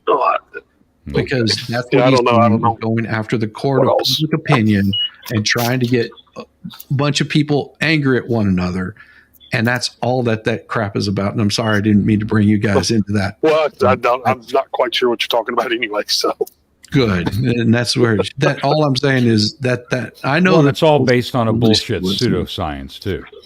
Yes, I mean, if you're talking about old documentation, I mean, years ago, okay, it can be utilized, and that's one thing. But in regards to a new case, whether it's a criminal trial or a civil trial of today, it's a pseudoscience. It's bullshit. I give it no credence. It's kind of like tool mark analysis. Your signature and everything. I mean, because it's the second Tuesday of the fucking week and it's a full moon, but has the cow jumped over the moon yet or not? Your fucking signatures or whatever else can change. Stress, all that stuff affects. Mine changes almost every time I sign something. Exactly. Yeah. Pretty much. And that's why I was just it's a pseudoscience bullshit. Yeah. And I say this in all respect of there are forensic analysis. There are people that have that, but we're talking about someone that has the only certification that they have is the certification from somebody that was found to be fully incompetent in doing this and created their own university so they could provide legitimacy. And the only legitimacy that they were provided was by that university, because there is a group of people that have certifications, and he is not on there. Well, and it's even been determined, like I said earlier, and I can't remember which court it was, or if multiple courts have used it, federal or otherwise, that because of his felony conviction, it throws question into his integrity.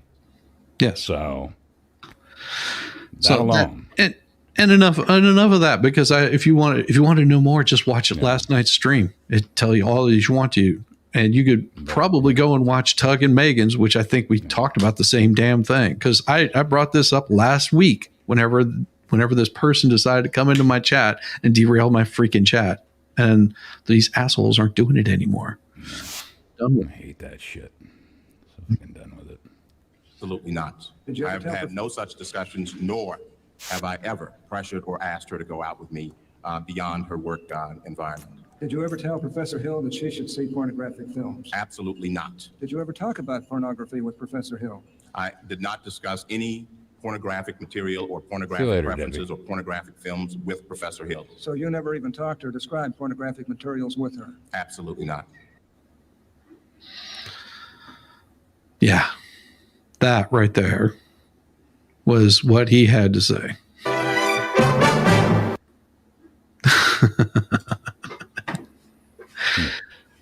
American history isn't your strong suit. Thanks for explaining. Oh, no, it's not a problem. I wasn't trying to be difficult about it. Just a lot of people don't understand the politics that happened at that point in time. And it hasn't changed much since then. No. And that was the point of this, too, in regards to what we had said earlier, too. It is very relevant to today and the shit that's going on. But like Volstorm said, it's just that now the biggest difference is they don't fucking hide it anymore. Nope. They are very out in the open with this shit. It's right there in your face. Well, they still mask their true. No, their true identity. No. They do. Because if the public knew exactly how militant they were, they would never get elected again. Like how far left they've gone, they wouldn't get elected. Well, that's some. I think that the summer of love and all that bullshit, and all that bullshit, and them standing right behind all that, and the most of people, that opened a lot of people's eyes to this, and they've been more for it. The only thing that they've come out more recently is with the attempts, if you will, with freedom seeds sent down range at Trump. And then them trying to backtrack on, we need to calm down the rhetoric. But then you see right after that, I mean, the fucking smoke was barely cleared. And they're right back to doing the same shit over and over again, just like that dumb lady that we were watching earlier. Mm-hmm. Well, and somebody mentions if we think that that's where kind of the guilty until proven innocent. Exactly. Thomas wasn't the first one that they did this to. No. They did it to Robert Bork before that. It's where you get the whole being borked, because they completely screwed him out of being a Supreme Court justice. Yep. With BS. Yeah. So now they teach porno to children. Exactly. That is completely right, Starzy. Exactly. And that's very on point. You know, bringing that shit. You don't want it to be my business. You want to be gay, you want to be trans, whatever, and you want to do that shit in your home? Fuck it, I don't care. Go for it. You make it my business when you're using my tax dollars, my Social Security that I've paid into to put this shit into schools. You make it my business when you're using the military, especially my Marine Corps, as your social fucking experiment. You make it my business. You don't want it to be my business? Then keep my fucking tax dollars out of it. Don't make me be a part of it, and keep it to yourselves. But when you're throwing kids and all this other bullshit into it, you make it my fucking business. So it is my business, and I do have a say. Exactly. And this is why I don't talk about this shit. I'm stroking at. Does anybody else smell burnt toast again? Oh, the stars. Huh? What does that smell? No, that is why that's why I enjoy having you on, Yamaha, because you're not afraid to say exactly what you think. No, I don't give a shit. Exactly. Oh my gosh. It's been 3 hours. I think it's time to fire this thing off, and I'm going to go do some more grinding on my front porch. Don't get too carried away. Don't let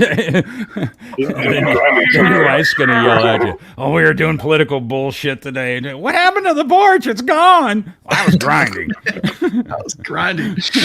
No, my wife and I, we had a discussion about what we were going to do on the front porch, and it just came down to grinding everything. Y'all are going to grind on the front porch, okay? No, we weren't going to grind on the front porch. And I hate doing tile. I fucking despise it.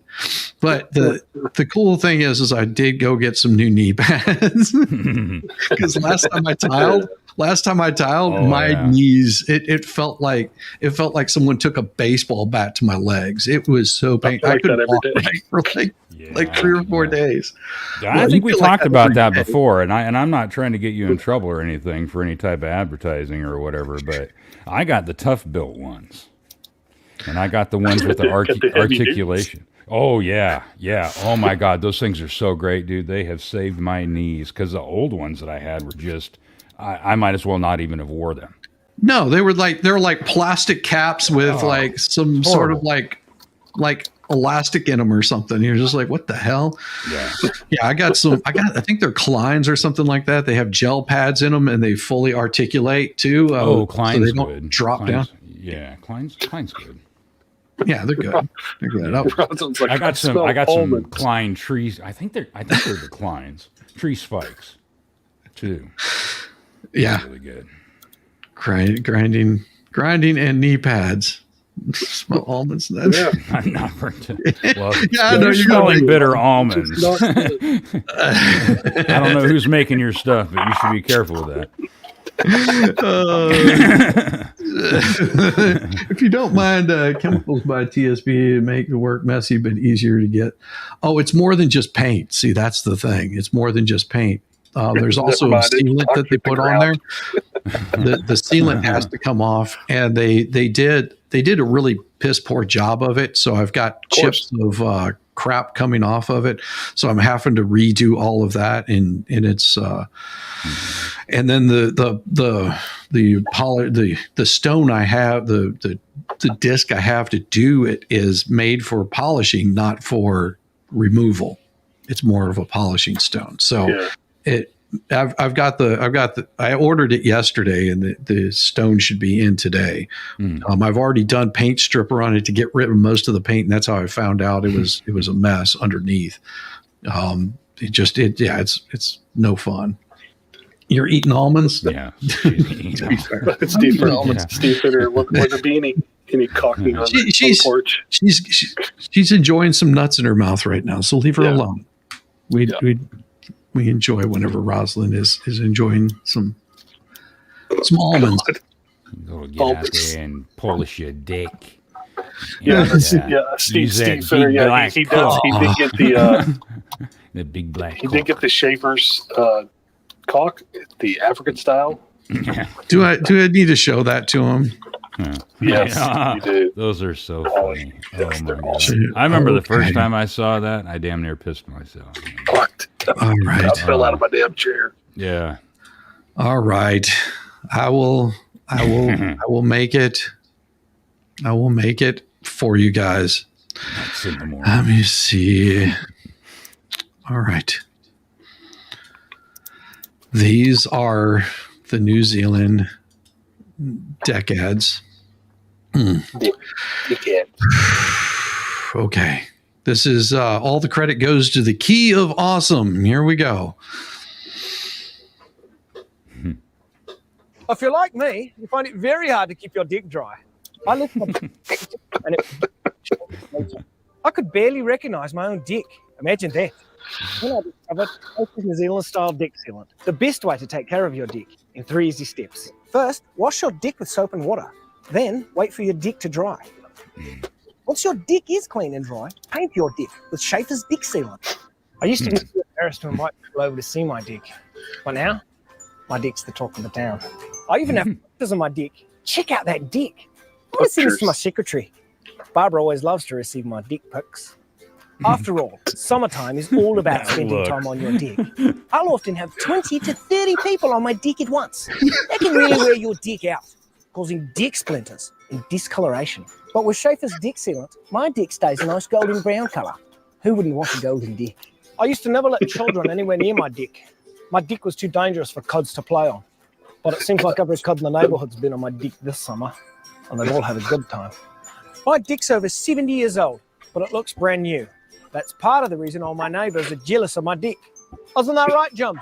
Yes, you've got a nice dick, okay? His wife is always on my dick, begging me to know the secret of my perfect dick. If you like Schaefer's dick sealant, check out Schaefer's New Zealand style cock. I had a huge hole in my dick, but I fixed it by jamming some cock in it. You'd be surprised how many things you can fix by jamming cock into them. Have an extra large hole in your dick? Try Schaefer's African style cock. Just go to your local home improvement store and ask for the big black cock. Schaefer's New Zealand style dick sealant. Don't put it on your penis.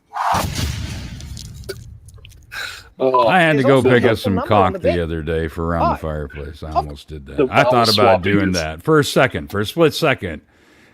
I thought about going in there and asking where the big black cock was, but I decided against it. Because I go in there frequently, and I didn't want to get kicked out and never go back again. So. Yes. Schaefer's New Zealand style. Hey, get that squirrel off my dick. He knows he's not allowed to come on my dick. Right around the time I turned 40, my dick became soft and spongy, and I never used it anymore. My wife wouldn't even sit on my dick, and the neighborhood kids would all point and laugh.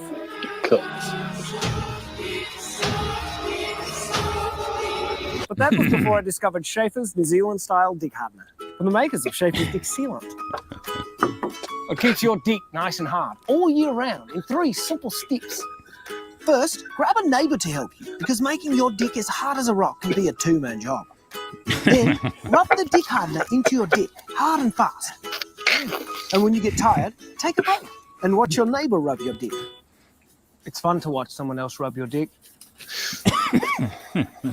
And finally, simply wait for your dick to get hard while you think about all the fun times you'll have this year on your rock-hard dick.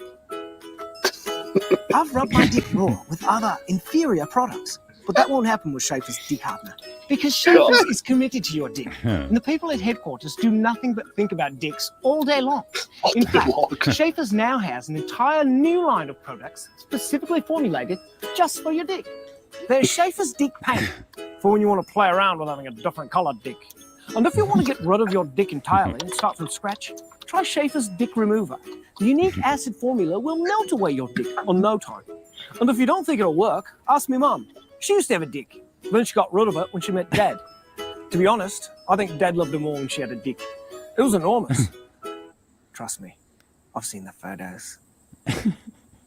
It's his fucking side eyes and shit. But most importantly, That we doesn't will get look up the world's first dick vacuum, Schaefer's New Zealand-style dick sucker.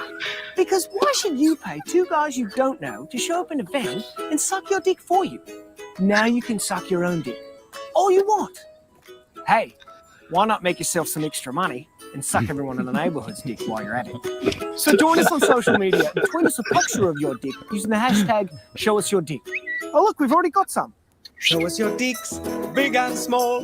Here at Schaefer's we can take them all. A dick in the front, a dick in the rear. We've serviced dicks our entire career. Schaefer's, it's good for your wood. Schaefer's New Zealand-style dick hardener. Oh. It's like Viagra for your dick. I've shown my dick to people I work with hundreds of times, and they love it. Oh, yes. Not just because I'm the Yes. boss. Hi, I'm Marty Schaefer, president of Schaefer's New Zealand-style products, such as Dick Sealant, Dick Hardener, Dick Remover, and my personal favourite, the Dick Sucker. Until recently, we used to refer to those all-important office presentations as PowerPoints. But in today's office, dicks are on the tip of everyone's tongue. And that's why our latest product focuses on the many dicks you're exposed to at work. Schaefer's New Zealand-style dick presentations. Guys, let's show them all the different dicks they can buy from us. Running a company can be challenging, and that's why I communicate to my clients and employees in the clearest way a man can in the corporate environment, with my dick. Oh, sorry. There for me, Barbara? Yeah. Even though we have all sorts of dicks, fast-paced dicks, flashy dicks, interactive dicks, inspirational dicks, persuasive dicks, and dicks just for the holidays, you can't just rock up to a meeting and whoop your dick out.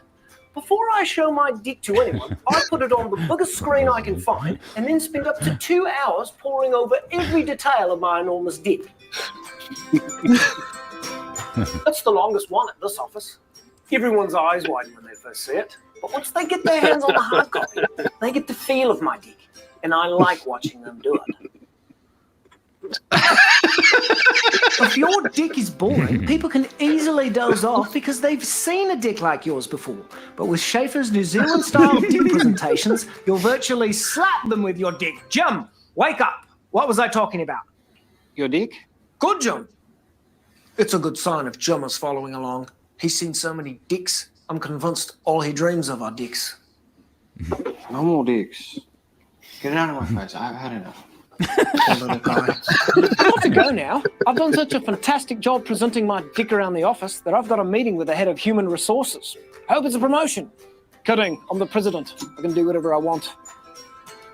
You wanted to see me, Kathy?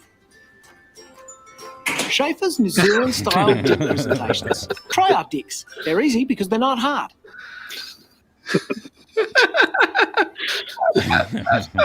Oh my god, it's so beautiful. Those are just, it's genius. It's friggin' hilarious.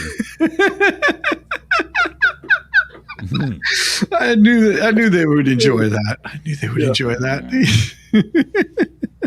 Yeah, you gotta watch those every once in a Slap while. them silly.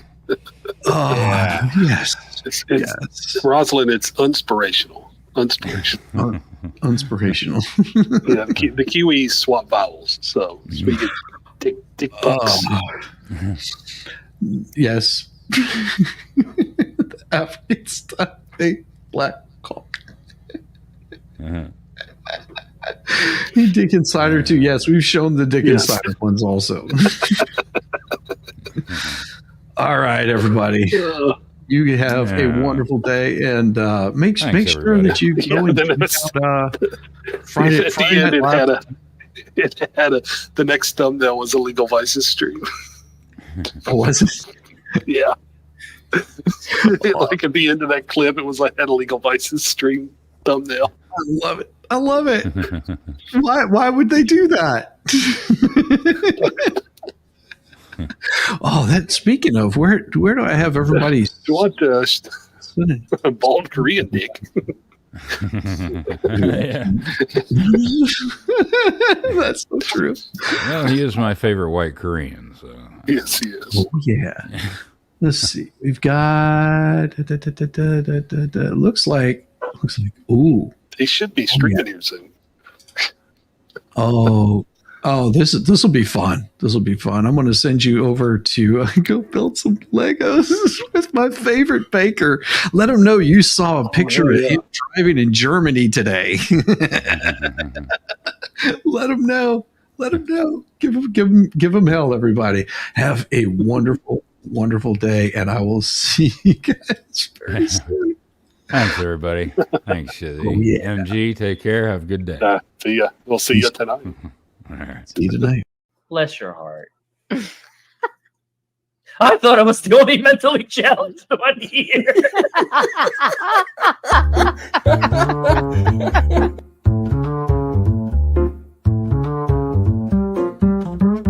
Get it, yeah, oh yeah.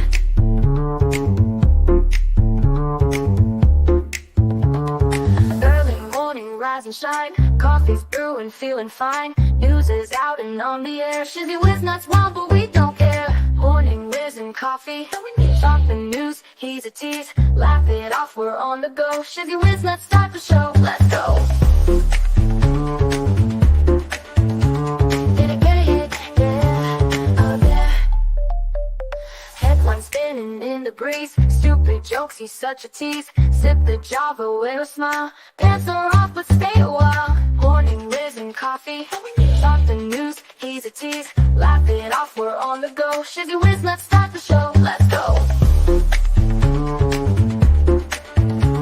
Get it, yeah, oh yeah. Headlines spinning in the breeze. Stupid jokes, he's such a tease. Sip the Java, wear a smile. Pants are off, but stay a while. Morning, Whiz and Coffee. Talk the news, he's a tease. Laugh it off, we're on the go. Shizzy Whiz, let's start the show. Let's go. Get it, yeah, oh yeah. Serious is overrated. Every day we're caffeinated. Talk the town, but in a jest. Morning Whiz is always best.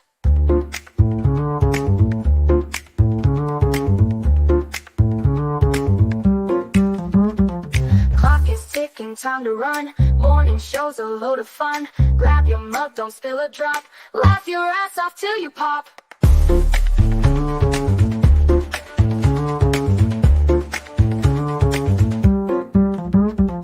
Clock is ticking, time to run.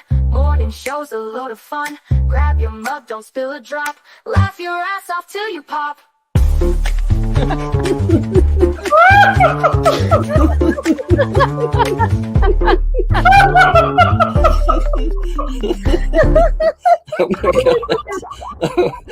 Oh my god, Shizzy breaks Larry. Shizzy broke Larry.